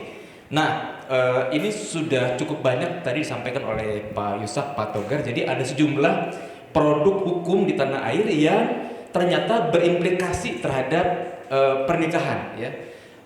Undang-Undang 174 itu soal perjanjian undang-undang perkawinan, ini yang barangkali menjadi dasar adanya perjanjian pranikah sebelum pernikahan. Ada juga keputusan MK yang tadi sudah disampaikan oleh Pak Togar case-nya, yang membuat perjanjian perkawinan itu bisa dibuat dalam masa perkawinan ya. Dan juga tadi ada undang-undang kepailitan yang juga perlu kita sadari itu ada, dan itu ternyata berimplikasi terhadap perkawinan kita. Oke. Nah, sekarang yang menjadi bagian saya adalah gimana nih kekristenan memandang soal perjanjian perkawinan, boleh atau nggak boleh gitu ya, dosa apa nggak dosa gitu ya. Nah ternyata kita perlu jujur mengakui dan juga menyadari bahwa ada pro kontra dalam kekristenan, dalam gereja itu ada pro kontra, ada yang pro, ada yang kontra, masing-masing punya argumentasinya ya. Dan tentu rasanya bukan momennya untuk kita memperdebatkan di antara mereka mana sih yang paling benar. Masing-masing punya stand of point-nya. Kita perlu menghargai posisi, katakan kalau mau kontra, silakan nggak apa-apa. Kalau mau pro ya oke, nggak apa-apa gitu ya. Kita hargai juga pemikiran-pemikiran yang berlangsung. Nah, sekarang barangkali saya akan coba paparkan POV apa saja yang muncul ketika ada orang yang kontra, ketika ada gereja, ketika ada pendeta yang kontra terhadap perjanjian perkawinan. Yang pertama adalah satu statement ya dalam Alkitab yang sudah sangat kita kenal. Bukankah orang yang menikah itu keduanya telah menjadi satu gitu? Kan ada ya ayatnya dalam Kejadian dan juga dalam Injil Matius pun juga bicara soal bukan lagi dua tapi menjadi satu begitu. Nah, karena laki-laki dan perempuan ini sudah menjadi satu, ya berarti susah senang ditanggung bersama. Kalau suami sedang kesusahan dalam usahanya, istri bantu dong, gitu ya. Pada masa pandemi bukan tidak mungkin tuh banyak keluarga yang struggle. Apakah mereka yang bekerja kantoran maupun mereka yang usaha, ketika pandemi itu kerasa banget dampak secara ekonominya. Sehingga bukan tidak mungkin ada ya upaya-upaya kreatif daripada saya nganggur di rumah ngelihatnya 4L lu lagi gitu ya. Mendingan saya usaha kreatif, membantu ekonomi keluarga. Harusnya kan gitu pasangan Kristen gitu ya. Jadi susah senang harus tanggung bersama karena mereka satu kesatuan. Udah diberkati harus berjuang bersama-sama. Kalau ada yang berusaha dan kesulitan, bantu dong ya, suka maupun duka, itu kan juga bagian dari janji nikah gitu ya. Nah, alasan kedua yang kontra adalah pernikahan Kristen bagaimanapun tidak mengenal perceraian, tidak menyetujui juga perceraian gitu ya. Ini yang kita yakini. Artinya apa? Bahwa pernikahan itu kan bersifat abadi sampai maut memisahkan. Nah, perjanjian perkawinan lantas membuat konsep pernikahan Kristen yang demikian itu seperti terdegradasi. Perjanjian perkawinan membuat perkawinan menjadi sekedar kontrak gitu, di antara suami dan istri, ya, sehingga tampaknya ya, nggak oke lah untuk dikerjakan oleh pasangan suami istri Kristen. Ini sisi yang kontra. Nah, kita coba lihat sisi yang pro, yang mendukung adanya perjanjian perkawinan. Nah, salah satu tujuan perkawinan yang muncul dalam liturgi di GKI bunyinya begini: untuk membentuk keluarga yang bahagia dan sejahtera. Ya siapa sih orang yang menikah tapi nggak mau bahagia? Nggak ada gitu ya. Lalu siapa sih orang yang menikah lantas nggak mau sejahtera? Sejahtera ini berkaitan dengan fisik, dengan material pada akhirnya. Siapa yang menikah tapi ya nggak mau sejahtera ya, nggak punya rumah, kontrakan aja sih punyanya gitu ya, kontrak sana, kontrak sini gitu. Pasti mau sejahtera. Nah, karena itu ketika ada potensi ya seseorang menjadi pilot katakanlah, berarti kan bisa menghalangi tujuan pernikahan, meraih kesejahteraan tadi gitu. Ya maka kenapa enggak kita membuka diri untuk perjanjian perkawinan? Nah, yang kedua, kalau ada salah satu pihak yang membangun usaha, maka perjanjian itu berguna untuk melindungi, ya entah dari kebangkrutan atau pilot gitu ya. Nah, yang ketiga yang berpendapat mendukung perjanjian pisah harta sebenarnya tidak lantas membuat perencanaan keuangan, pengaturan ekonomi keluarga menjadi masing-masing. Perjanjian perkawinan kan hanya memisahkan ini harta suami dicatatkan secara khusus, ini harta istri karena bawaan dan sebagainya. Tidak lantas membuat pengaturan keuangan sehari-hari menjadi sendiri-sendiri, tetap masih bisa dikerjakan bersama-sama gitu. Ya. Toh ketika pasangan-pasangan yang membuat perjanjian perkawinan, terutama pisah harta, masing-masing tetap memiliki katakanlah rekening sendiri dan sebagainya. Ya. Oke, jadi inilah pandangan-pandangan yang mendukung perjanjian perkawinan. Nah, sekarang kita coba lihat ya, ini tahun 2021 pasangan ini sudah menikah mungkin sekitar 6 tahun. Ada statement yang menarik yang dikatakan oleh mereka. Silakan kita putar lagi ya.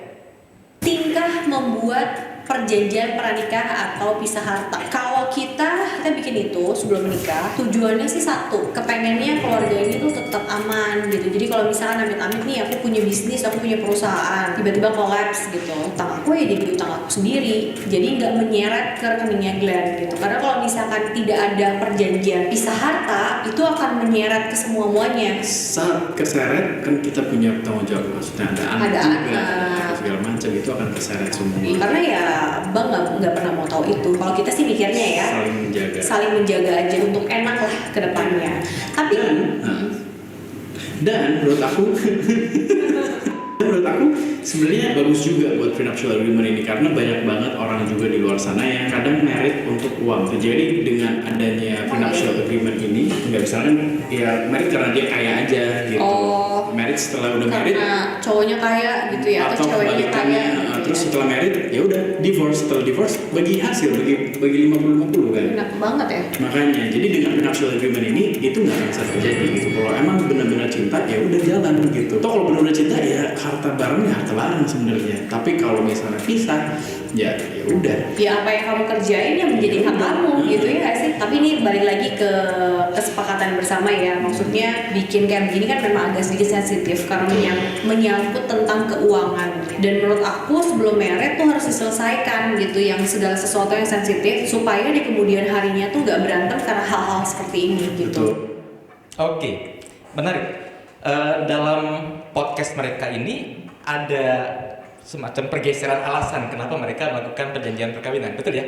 Kalau tadi kan versi 2015 sebelum mereka resmi menikah, alasannya kan supaya saling menghormati. Tapi 6 tahun setelah menikah tampaknya alasan itu lebih rasional. Ada perkembangan dalam pemahaman pemikiran mereka ya, sehingga alasan yang ditampilkan tadi adalah supaya ya boleh klik dari sini bisa. Oh ya, kalau salah satu pihak itu punya bisnis, punya usaha, karena kan mungkin saja dalam kehidupan pernikahan entah suami atau istri itu kan berganti profesi. Mungkin tadinya pegawai kantoran kayak Pak Yusak gitu kan, pegawai kantoran, tapi sekarang menjadi notaris ya, mandiri dalam pekerjaannya. Nah, karena mungkin saja terjadi ya, maka perjanjian perkawinan menjadi menarik dan penting untuk dipertimbangkan ya, ketika ada suami atau istri yang shifting berganti profesi menjadi seorang pengusaha ya, karena tadi usaha itu bisa untung bisa rugi, kita nggak tahu ketika rugi terjadi apa kabar keluarganya gitu ya. Baik, nah sekarang saya mengajak kita untuk coba melihat beberapa teks Alkitab yang bicara soal keduanya menjadi satu daging dan coba memaknainya. Apakah memang itu terkait dengan harta benda atau sebenarnya itu lebih penyatuan yang lain gitu ya. Oke. Nah, yang pertama adalah ketika dalam kitab Kejadian, kisah penciptaan, Adam tidak dibiarkan seorang diri, ada penolong yang sepadan baginya yang diciptakan oleh Allah. Kata-kata bagian akhir dikatakan seorang laki-laki akan meninggalkan ayahnya dan ibunya, dan keduanya bersatu menjadi satu daging. Ya, jadi dua menjadi satu itu ada konteksnya, yaitu apa? Laki-laki dan perempuan itu masuk dalam sebuah lembaga yang baru, lembaga yang tersendiri, lembaga yang mandiri, terpisah dari orang tuanya. Mereka masuk pada kemandirian. Itu pengertian dua menjadi satu. Ya. Lalu ada juga pengertian adanya kesatuan fisik di antara suami istri. Karena apa? Karena ayat sesudahnya bicara soal mereka keduanya telanjang. Ya, ada persatuan fisik di antara mereka. Ya, terkait dengan panggilan untuk beranak cucu dan sebagainya. Yang ketiga, adanya persatuan emosional dan spiritual di antara suami dan istri. Ya, kalau suami lagi katakanlah kesel atau mungkin punya persoalan di kantor, istri bukan tidak mungkin bisa membaca raut wajah suami, bisa ikut menolong, mendengarkan, mencari alternatif jalan keluar. Kesatuan emosional, ya. Nah, jadi kejadian ini sesungguhnya tidak bicara soal harta benda. Kenapa? Karena zaman itu kan belum ada pengaturan soal kepemilikan gitu. Jadi ya lebih soal kemandirian, persatuan fisik, persatuan emosional dan spiritual. Nah, dalam Injil Matius ada juga ya pengajaran soal bukan lagi dua menjadi satu. Nah, ayat ini kalau kita baca secara utuh dari awal hingga akhir, konteksnya adalah pengajaran Yesus tentang perkawinan dan perceraian gitu. Ya. Nah, pada bagian ketika Yesus mengkritik perceraian, ada kata-kata bahwa kenapa dikritik perceraian itu? Ya, karena mereka memisahkan apa yang sudah dipersetujukan oleh Tuhan. Ya, sebab bagi Yesus keduanya itu sudah menjadi satu daging. Dan ini konteksnya jelas, ini konteksnya perkawinan, bukan soal pengaturan harta benda gitu. Karena one-nya one flesh, bukan one house, properti, enggak. Ya, betul-betul konteksnya adalah perkawinan. Oke, nah sekarang barangkali ini slide kedua terakhir yang mau saya sampaikan. Kita hidup di negeri yang merupakan negara hukum, Indonesia. Karena itu bukan tidak mungkin ada sejumlah produk hukum, termasuk tadi ya, undang-undang kepailitan, bahkan ada juga undang-undang PKDRT ya, penghapusan kekerasan dalam rumah tangga, yang ternyata bisa berimplikasi terhadap kehidupan keluarga dan pernikahan. Nah, karena itu pasutri Kristen dan juga gereja betul-betul perlu perlu tahu, perlu sadar, perlu melek hukum, dan bersyukur GKI Puri Indah punya Pusbakum. Dan juga dalam kurikulum bina pernikah di GKI ada juga persyaratan ada topik tentang hukum. Kenapa? Karena perlu kita mengetahui aspek-aspek hukum yang berimplikasi terhadap pernikahan. Dan ada konsensus di GKI, sertifikat bina pernikah itu berlaku 2 tahun, rekan-rekan yang belum nikah nih. 2 tahun, Ivan. Kenapa 2 tahun? Kenapa 2 tahun? Karena ini bukan tidak mungkin dalam perjalanan ada produk hukum terbaru gitu. Sehingga kalau kita ikutnya 2 tahun lalu udah expired atau belum update info terbaru. Makanya ya ada jangka waktu berlakunya 2 tahun saja. Nanti kalau udah lewat ya ngikut lagi gitu ya. Oke, nah sekarang ini barangkali yang ditunggu-tunggu. Jadi kalau ada entah calon suami istri, entah pasangan suami istri, karena kan ini bisa sebelum pernikahan atau dalam masa pernikahannya, mau melakukan perjanjian perkawinan, saya setuju dengan Pak Yusak, Pak Togar.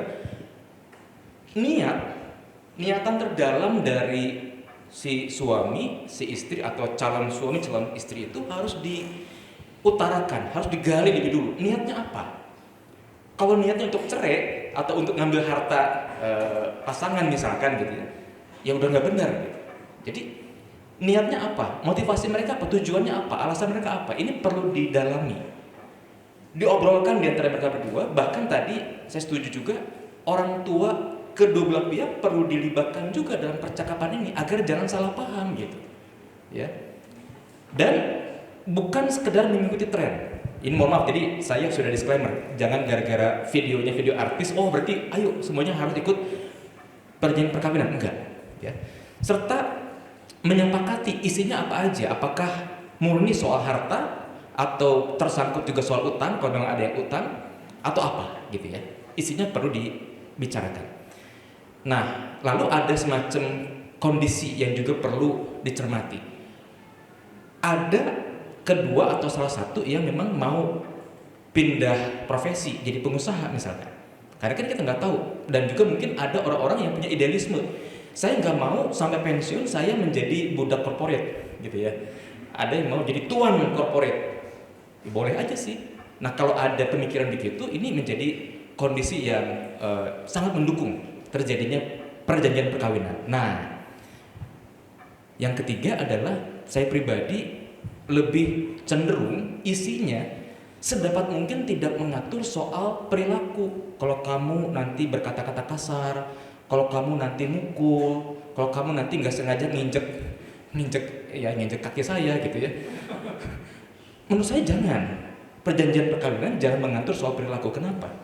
Karena perilaku itu kan harusnya lahir dari kesadaran. Ketika saya membantu istri saya nyuci baju, nyuci piring di rumah, itu karena tanggung jawab saya, karena saya sadar bahwa pekerjaan itu pekerjaan yang baik gitu. Jadi jangan kita diatur oleh perjanjian untuk melakukan sebuah kebaikan, karena itu bukan bukan panggilan seorang Kristen. Panggilan seorang Kristen adalah dengan sadar kita melakukan kebaikan, kita menghasilkan buah roh. Ya, jadi kurang lebih 3 hal ini yang perlu dipertimbangkan kalau calon pasutri Kristen mau menempuh perjanjian perkawinan. Semoga membantu rekan-rekan dalam mempertimbangkan soal ini. Terima kasih. Terima kasih Pak Pendeta Nathanael untuk paparannya. Jadi memang kita tahu ya Pak Pendeta, memang ada pro dan kontra gitu ya dalam melakukan perjanjian pernikahan ini. Tapi pastinya kalau mau aman, mending ajak Pak Pendeta aja nanti main ke kantornya ya. Tapi saya penasaran apa jangan-jangan Glenn dan Chelsea ini klien Pak Togar atau Pak Joseph nih? Siapa tahu gitu ya. Baik, sebelum kita lanjut ke sesi tanya jawab, kita akan mendengarkan sebuah kesaksian dari salah seorang jemaat GKI Puri Indah juga, Pak Adita, yang akan kesaksian dan sharing mengenai pengalaman beliau terkait perjanjian pernikahan ini. Untuk itu kita undang nanti tepuk tangan untuk Bapak Adita. Silakan Pak. Di depan boleh Pak? Karena ada kamera biar masuk TV kita Pak sini Pak. Boleh dibantu mic-nya. Terima kasih. Mana berdirinya Pak? Boleh, silakan Pak. Terima kasih Pak Moderator, Pak narasumber, teman-teman sekalian. Ya, jadi saya diminta untuk menyampaikan kesaksian karena katanya saya adalah pelaku yang sedang diperbincangkan ini begitu. Jadi saya sudah menikah mau tahun ke-36 pada tahun ini, dan pada waktu itu kalau pada zaman saya menikah itu kalau menikah mesti ke catatan sipil lebih dahulu baru pemberkatan di gereja. Dan pada waktu dan kami mempunyai perjanjian pranikah. Kalau di dalam aktenya disebutnya perjanjian kawin kalau yang saya lihat begitu ya. Nah, itu dilakukan sebelum melakukan catatan sipil. Kurang lebih 1 bulan sebelum kami mencatatkan di catatan sipil, perjanjian ini dibuat. Nah, kalau ditanya apa ya alasannya begitu ya. Jadi saya mau ngomong sama teman-teman sekalian, beruntung sudah lebih banyak tahu sekarang diberikan pemaparan ini. Karena pada waktu dulu itu ketika saya dan waktu itu calon istri saya kagak ngerti apa-apa kayak beginian begitu ya.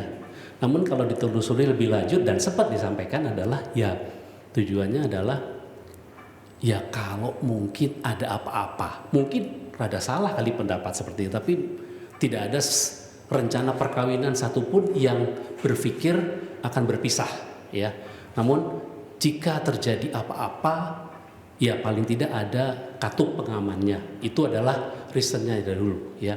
Jadi ketika waktu menikah juga saya muda, istri saya juga muda, ya wis tanda tangan aja lah pokoknya ngono ya gitu ya. Jadi kita ya. Nah karena kami ini bukan selebriti ya, jadi perjanjian pranikah ini atau perjanjian kawin ini ya disimpan aja, nggak diomongin. Kalau tadi kan Glenn dan Chelsea kan ngomong ya perjanjian pranikahnya lah. Kita ini kan bukan selebriti ya, jadi disimpan aja gitu. Jadi setelah kami menikah, ya kayaknya juga nggak pernah inget itu ada kayak gituan gitu ya. Jujur aja begitu. Nah, dan juga tidak pernah terpikir hartaku, hartamu, hartaku gitu ya. Saya bersyukur sekali istri saya namanya Marina, nggak pernah ngomong begitu juga gitu.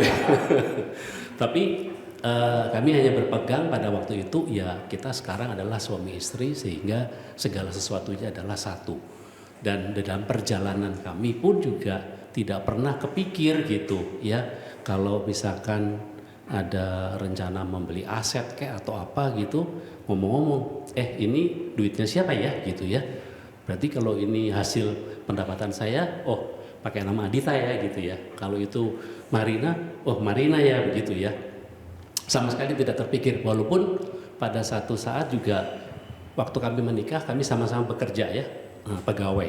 Dalam perjalanannya istri saya menjadi tanda petik punya usaha sendiri begitu ya.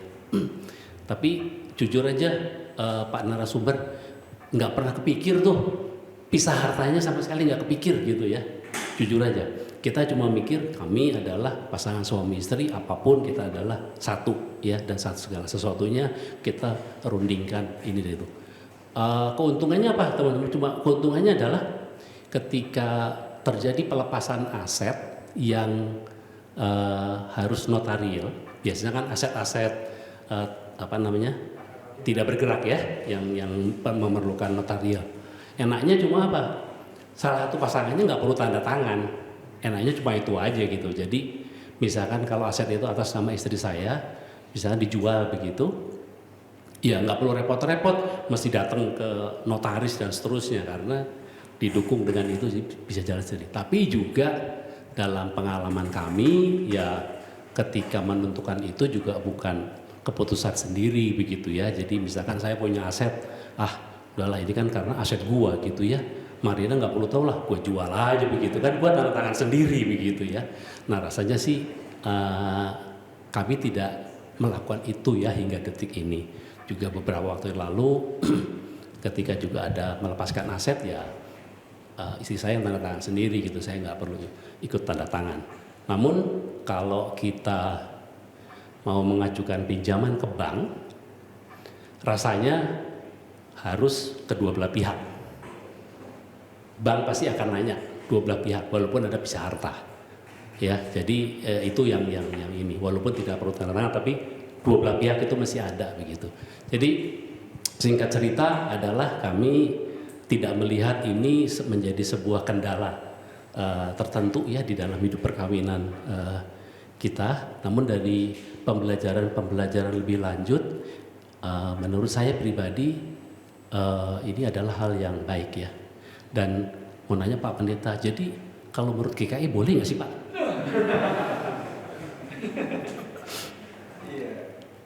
Pendapat saya mungkin tidak mewakili pandangan GKI ya. Kita menganalisa sebuah situasi berdasarkan pertimbangan-pertimbangan objektif. Jadi kalau pertimbangan-pertimbangan objektif itu mengatakan ini mendatangkan damai sejahtera, lakukan. Jadi kalau tadi perjanjian perkawinan itu ternyata banyak manfaatnya untuk case orang yang berusaha bisa mendatangkan damai sejahtera, maka itu baik untuk dilakukan. Terima kasih, alhamdulillah. Jadi nggak salah gitu ya. Memang perjanjian pranikah kami atau perjanjian kawin kami sangat sederhana sebenarnya. Cuma pisah harta sama kewajiban suami. Tadi yang seperti Pak Yusak tadi sampaikan. Kalau zaman dulu ya sederhana sekali gitu. Tidak ada membahas perilaku ini dan itu begitu ya. Tapi jadi saya juga sedikit lebih lega lagi nih karena Pak Pendeta ngomongnya oke-oke aja gitu ya. Dan ya mungkin saran saya ataupun ini pendapat saya mungkin ini adalah sesuatu yang baik ya untuk mengantisipasi. Tetap dalam perkawinan kita tidak pernah mau berpikir nanti kita akan bercerai atau apa, rasanya bukan sama sekali. Ya kira-kira demikian Pak narasumber dan Pak moderator. Terima kasih. Terima kasih Pak Dita. Kalau memang mungkin Pak Chungfi, videonya abis ini kita bikin viral ya, supaya lebih viral daripada Glenn dan Chelsea ternyata ya. Sekali lagi berikan tepuk tangan untuk Pak Dita. Terima kasih untuk kesaksiannya yang sangat memberkati dan memberikan kita pemahaman realita kenapa dilakukan, dan sampai sekarang kita melihat sosok Pak Dita dan Ibu Marina adalah sosok yang couple goals banget kita melihat.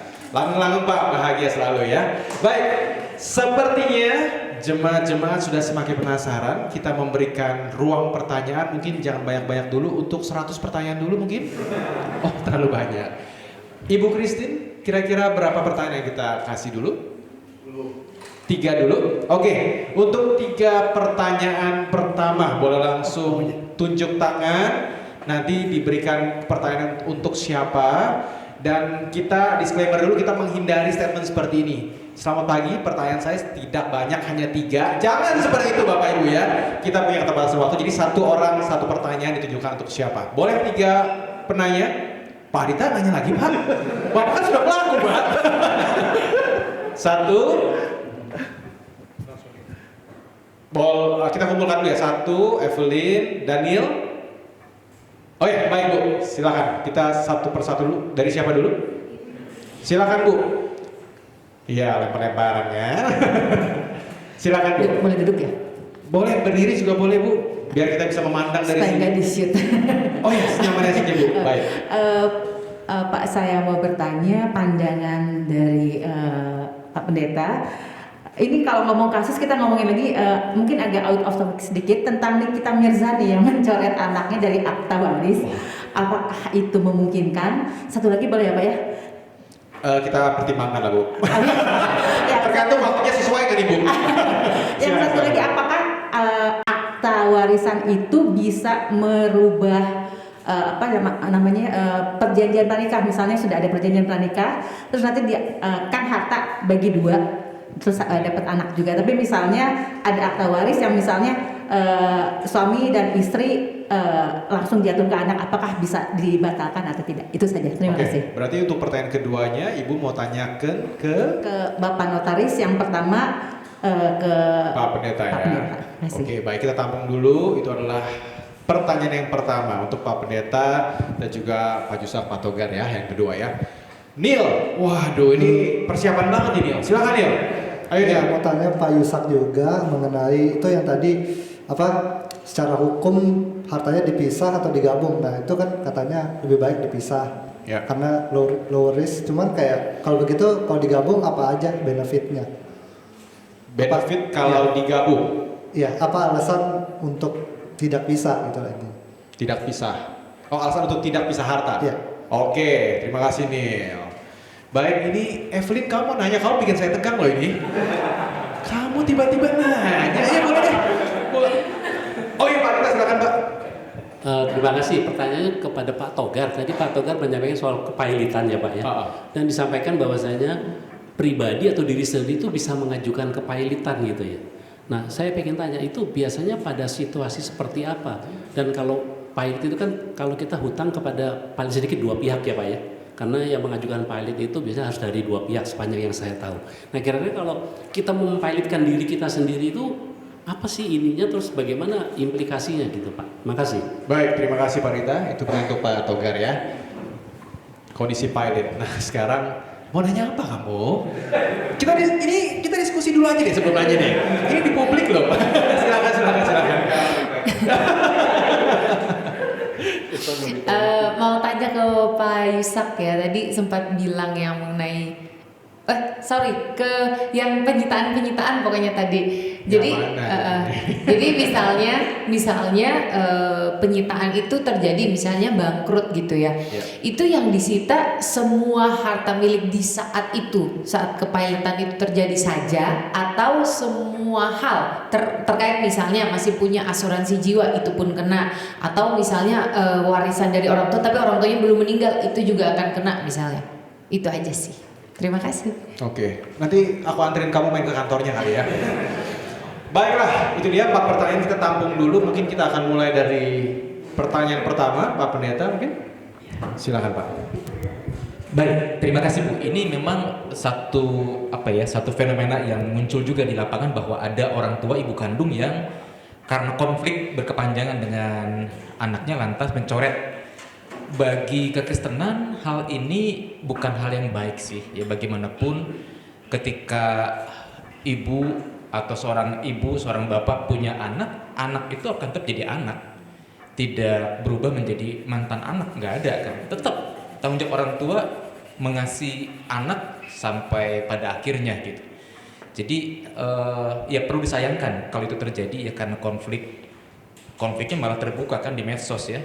Ya sayang, hanya gara-gara emosi mungkin menahan malu kemudian mengambil tindakan mencoret dari ahli waris. Tapi dalam kekristenan itu bukan hal yang baik, bukan hal yang untuk ditiru juga ya. Dan bersyukur cuma satu pertanyaan ke saya Pak Irfan dan kawan-kawan. Terima kasih Pak Pendeta. Ibu cukup menjawab itu pertanyaan pertama ya Bu ya. Jadi sangat disayangkan. Silakan Pak Jusaf melanjutkan untuk pertanyaan keduanya. Yang dicoret sebagai ahli waris ya, kalau sepengetahuan saya itu yang bisa tidak berhak mewaris itu kalau anak itu terlibat dalam pembunuhan orang tuanya. Nah, mungkin dicoret dari wasiat bisa, dia tidak dapat wasiat, tapi tetap sebagai ahli waris ada namanya bagian mutlak dari seorang ahli waris yang tidak bisa dihilangkan ya. Jadi dicoret dari wasiat itu bisa, tapi sebagai ahli waris itu tetap, karena kan ahli waris itu karena hubungan darah, ya. Kecuali tadi dia tidak berhak pewaris kalau dia terlibat dalam pembunuhan orang tuanya. Itu dari saya, mungkin nanti dosen saya di sebelah ini bisa bahkan ya. Terus yang kenapa saya tidak bikin pisah harta, ya tadi saya bilang Daniel ya, latar belakang sosiologisnya saya, keluarga istri itu nggak ada yang buat. Dan saya dulu nikahnya ya udah puluhan tahun yang lalu, meskipun tidak selama Pak Adita, kan ketahuan beda wajahnya ya. Ya itu, jadi itu ya, di keluarga kami itu tidak ada yang begitu. Kemudian di saat itu saya ingat ada sama-sama jemaat gitu ya, gara-gara ini kemudian nikahnya batal karena keluarganya tuh merasa emang gue mau rebut harta lu atau apa gitulah ya, bahasa kasarnya. Kemudian kami dulu berpikiran sama-sama kerja di BCA. Kalau utang sama kantor, ya mobil sama kantor, rumah sama kantor gitu kan. Kalau pensiun lunas gitu pasti kan. Jadi belum terpikir usaha gitu kan. Setelah kerja sekian lama baru saya kuliah lagi, terus aja di notaris segala macam ya. Jadi mau apa gitu, kami juga berangkat dari yang ya keluarga sederhana segala macam, nggak ada apa-apa gitu. Jadi buat apa sih bikin gitu ya. Jadi kan saya beda kasta dengan Pak Adita. Jangan-jangan Pak Adita juga nggak tahu karena disuruh orang tua, lu bikin. Ada juga yang begitu, orang tuanya yang suruh anaknya bikin gitu kan. Anaknya nggak tahu ini apa sih perjanjian perkawinan segala macam. Jadi dulu kami tidak berpikir begitu, ya sudahlah kita sama-sama, biaya nikah juga sama-sama, nggak dari orang tua segala macam. Buat apa bikin-bikin begitu gitu kan? Ya sudah sama-sama saja. Meskipun saya bawa harta bawaan karena rumahnya saya yang beli dulu ya, tapi itu nggak terpikir. Jadinya latar belakang keluarga nggak ada yang buat gitu. Itu sebagai satu yang menurut saya sama istri saat itu agak aneh kalau dibikin gitu kan. Nggak punya usaha, karyawan segala macam, buat apa bikin gitu loh. Tapi kalau sekarang saya menyarankan bikin karena profesi saya sekarang notaris. Jadi kalau mau bikin kemana Pak? Yang dekat aja, yang dekat. Kebetulan rumahnya di Perpus. Ya, khusus untuk GKI Puri ada harga diskon. Catat langsung. Itu dari saya, mungkin selanjutnya bisa. Siap, terima kasih Pak Yusak. Oke, pertanyaan berikutnya dari Pak Adita. Tadi pertanyaan untuk Pak Togar ya, silakan Pak. Pertanyaan dari Pak Adita sebenarnya udah agak teknis Pak ya. Jadi pada prinsipnya kepailitan itu kan bisa diajukan oleh diri sendiri terhadap diri sendiri. Namanya kita sebut namanya volunteer. Ya.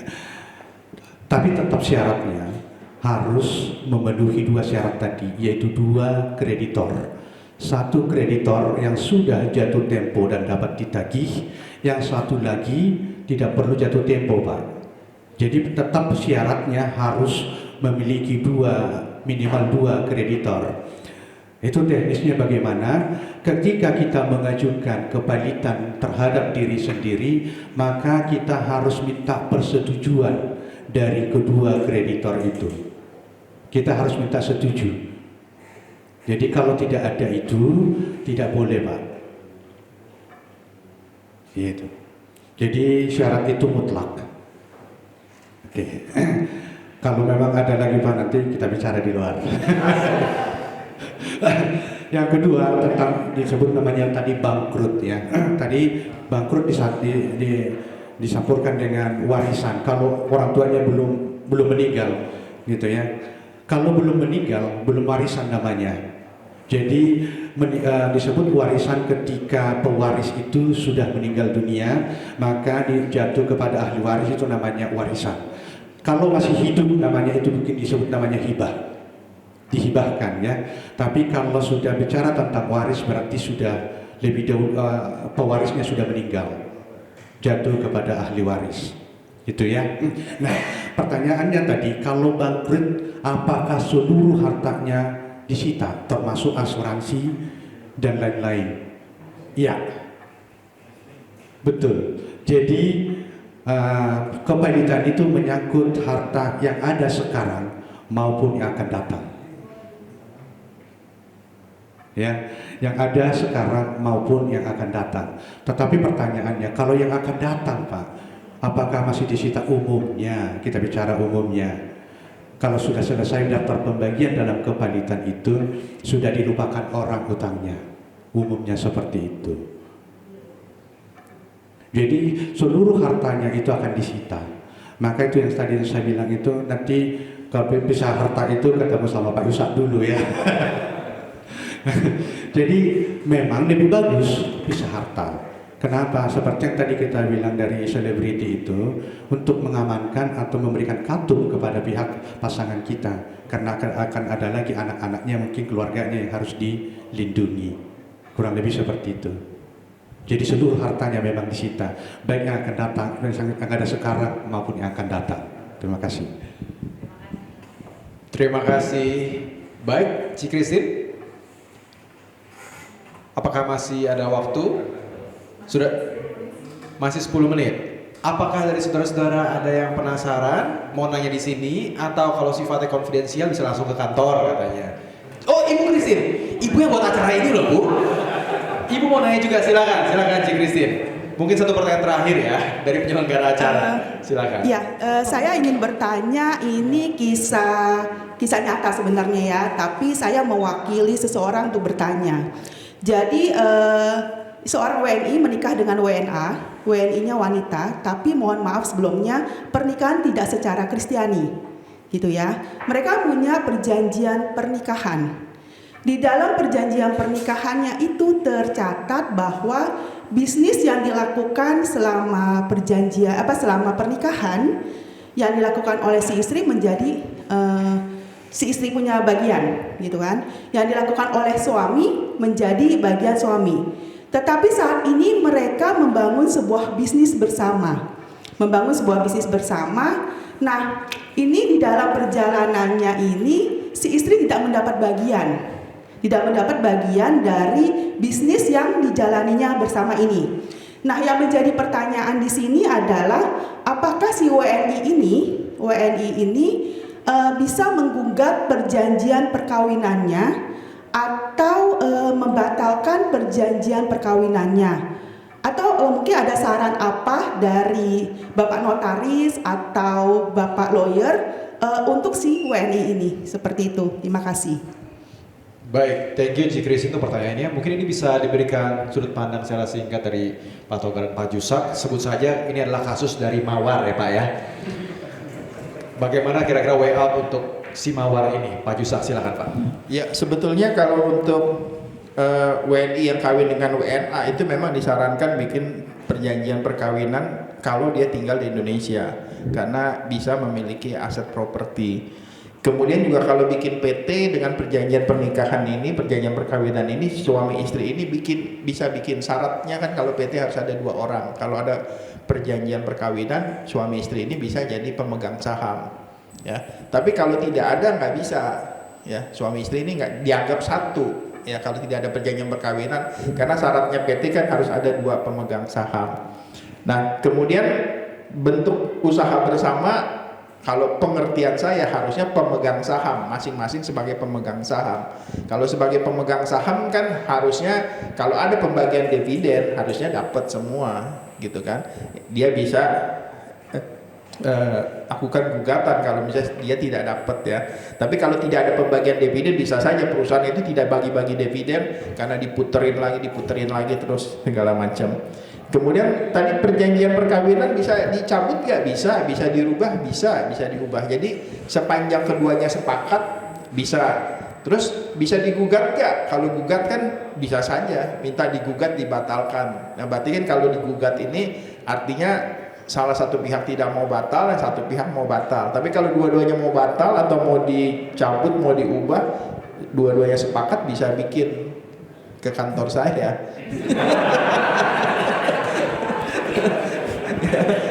Saya langsung buat janji deh Pak, gimana Pak? Jadi gitu ya. Nah, ini kalau sepakat dua-duanya bisa dicabut, bisa dibatalkan. Tapi nanti konsekuensinya PT-nya ini kalau mereka pemegang saham hanya mereka berdua, kan artinya nggak memenuhi syarat lagi sebagai PT, ya, pemegang saham. Nah, kalau mau digugat, dibatalkan kalau salah satu pihak tidak setuju, satu mau dibatalkan, satu tidak. Tapi ada konsekuensinya itu. Kalau itu dibatalkan, berarti kan dia kawin dengan percampuran harta. Bagaimana dengan aset-aset dia? Dan ini berlaku surut atau tidak? Aset-aset properti yang misalnya atas nama si WNI yang ada di Indonesia itu kan jadi cacat, ya. Harusnya aturan agraria dalam waktu 1 tahun ketika kehilangan misalnya tadi kalau menikah dengan WNA tidak bikin perjanjian pisah harta dalam waktu 1 tahun itu aset tersebut harus dialihkan ke orang lain atau kalau tidak jatuh ke tanah negara. Itu sih saya case-nya tidak terlalu ininya bagaimana. Kalau mau digugat dibatalkan bisa, itu dalam pengertian satu pihak itu tidak setuju. Tapi kalau dua-duanya setuju bisa datang ke kantor. Atau Pak Togar mau tambahkan, silakan Pak. Silakan Pak Togar. Saya persisnya sama dengan Pak Yusak, karena perjanjian itu adalah kesepakatan antara pihak yang terlibat, antara pihak yang terikat. Kalau mereka mau merubah atau melakukan amandemen atau perubahan adendum di terhadap perjanjian mereka, sepakat aja ke notaris, ke kantor Pak Yusak, gitu ya. Tetapi kalau memang mereka tidak sepakat, tentunya bisa juga dibatalkan melalui pengadilan, pembatalan perjanjian. Kalau itu datang ke kantor saya. Adil ya. Ini ada deal-dealan apa di balik ini sih? Kok saya tidak tahu? Artinya kalau sepakat itu ke notaris, kalau tidak sepakat berarti ke advokat, gitu. Jadi pada prinsipnya bisa dirubah. Baik perubahannya itu dilakukan secara sepakat atau dipaksa untuk melakukan perubahan atau pembatalan melalui pengadilan. Itu aja Bu Kristi. Siap. Terima kasih. Cik Kristi, aman? Sudah terjawab semua ya? Tolong disampaikan untuk mawar pesannya, silahkan. Kebutuhannya ke kantor mana dulu gitu ya. Baiklah Bapak Ibu, saya paham sekali Bapak Ibu ini sangat lapar akan ilmu, tapi saya juga sadar kita semua juga lapar akan nasi kotak gitu ya. Jadi sepertinya kalau Bapak Ibu punya pertanyaan lebih lanjut bisa ntar sambil ramah tamah nanya ke beliau-beliau ini narasumber, atau kalau mau lebih jelasnya gimana Pak? Main ke kantor gitu. Mungkin sedikit saja closing statement dari masing-masing narasumber. Kita bisa mulai dari Pak Yusak mungkin Pak untuk closing statementnya. Iya, jadi membuat atau tidak membuat dilihat dari tujuannya dan alasannya, itu saja. Jadi kalau kita bicara pernikahan Kristen, tadi udah disampaikan oleh Pak Pendeta, tujuannya apa, niatnya apa. Kalau niatnya baik silakan, atau alasannya baik silakan. Tapi kalau ya tadi yang perilaku itu jangan diatur. Kalau istri selingkuh, ini kan pengaruh dari barat ya. Kalau istri selingkuh maka bisa diceraikan tanpa dapat harta. Kalau suami selingkuh, istri dapat tunjangan berapa. Itu biasanya artis-artis di Hollywood seperti itu tuh ya perjanjiannya. Ya, jadi siapa selingkuh ini. Kalau KDRT bagaimana segala macam. Nah, itu jangan sampai ke situ. Kalau saya juga kalau ada yang begitu, saya agak menyarankan jangan gitu ya. Tapi kalau mereka ini ya sudahlah, ya terpaksa saya membela yang bayar. Tapi saya selalu jangan sampai ke sana gitu ya. Terlalu detail jadinya agak aneh menurut saya. Tapi ternyata anak muda sekarang trennya ke sana juga gitu kan. Nah itu apakah tingkat kepercayaannya terhadap pasangan sudah berkurang? Hanya Tuhan yang tahu. Ya, tapi membuat atau tidak membuat itu kembali kepada tujuan dan alasannya. Tapi kalau saya sebagai manusia senangnya teman-teman Bapak Ibu membuat, buat rubah. Sekian dari saya. Terima kasih Pak Yusak. Boleh berikan tepuk tangan untuk Pak Yusak. Pak Togar, boleh closing statement ya Pak. Kalau dari saya sih nggak terlalu banyak apa. Bagi kita yang pelaku bisnis, mungkin perjanjian pernikahan itu khusus aja. pisah harta saja itu sangat penting untuk mengamankan, untuk jejaring kita, mengamankan ekonomi keluarga. Kalau untuk pribadi yang tidak berbisnis, itu menurut saya tidak begitu penting. Cukupkan apa yang menjadi rezeki untuk kita. Hindari hutang. Terima kasih. Terima kasih Pak Togar. Thank you untuk proses statementnya Pak. Pak Pendeta silakan Pak. Iya, dari 3 narasumber cuman saya yang nggak ngajak ke kantor ya. Tapi kalau pasangan suami istri sedang mempertimbangkan sesuatu, boleh juga datang ke kantor Pendeta Cipto, Pendeta. Bukan kantor Bapak dong Pak, konseling dulu ya. Oke, iya. Jadi rekan-rekan, kalau kita mencermati apa sih yang menjadi visinya Allah dalam kehidupan dunia, visinya Allah adalah damai sejahtera, shalom, keselamatan gitu. Jadi terkait dengan perjanjian perkawinan, percakapkanlah dengan pasangan, keluarga besar pun juga kalau pasangan ini katakanlah sudah bulat tekad, keluarga besar pun juga coba diajak bicara agar pilihan yang mau diambil itu betul-betul mendatangkan damai sejahtera. Karena kalau sampai rencana baik kita ternyata menimbulkan ketidaksejahteraan, ketidakdamaian, barangkali kita masih perlu proses untuk ngobrol, memperdalam, mengkaji, konsultasi dan sebagainya. Tapi kalau semuanya clear, ini mendatangkan damai sejahtera. Karena untuk melindungi pasangan, anak dan sebagainya, ya lakukanlah karena itu sejalan dengan visi Allah mendatangkan damai sejahtera. Barangkali itu tips dari saya. Terima kasih Pak Pendeta. Boleh berikan tepuk tangan sekali lagi untuk ketiga narasumber kita, Pak Pendeta Nathan, Pak Togar dan Pak Jusat. Terima kasih untuk waktunya. Hari ini kita belajar memang ada pro dan kontra, tapi ada alasan rasional di balik sebuah perjanjian perkawinan. Jadi silakan, kalau dunia boleh kiblatnya itu ke Hollywood ya Pak, tapi kita sebagai anak-anak Tuhan kiblatnya harus Hollywood. Bagaimana kita kiblatnya ke Tuhan Yesus yang membawa damai sejahtera. Pokoknya lakukan dengan berhikmat, doa, dan jangan lupa konsultasi dan datang ke kantor. Boleh tepuk tangan sekali buat kita semua. Oke, kita akan lanjut ke acara berikutnya. Aku akan kembalikan ke Dani. Biji selasih diminum pakai es. Terima kasih guys. Dani silakan. Thank you.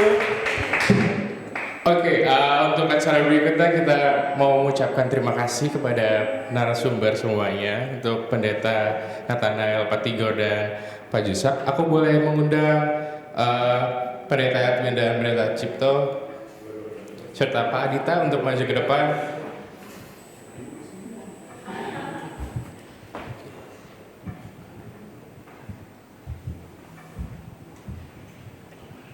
Kita ada sedikit souvenir untuk plakat. Iya, souvenir berbentuk plakat gitu loh. Sedikit soalnya. Bisa ditaruh di kantor. Nggak, bisa ditaruh di kantor. Boleh diundang untuk maju ke depan. Untuk yang pertama Pak Jusap dulu, boleh dibantu dengan Pendeta Edwin.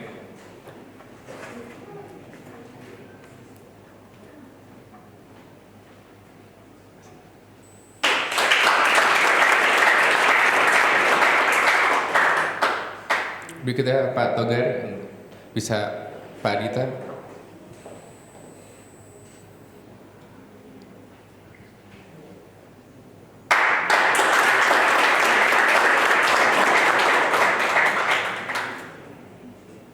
Terakhir Pendeta Nathanael, Pak Cipto.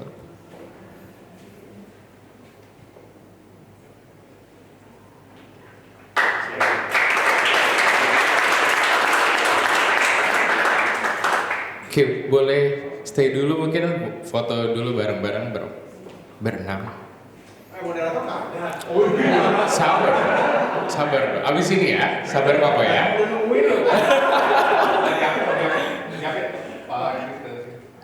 Pak Edwin boleh di sini. Bagi saya sini ya.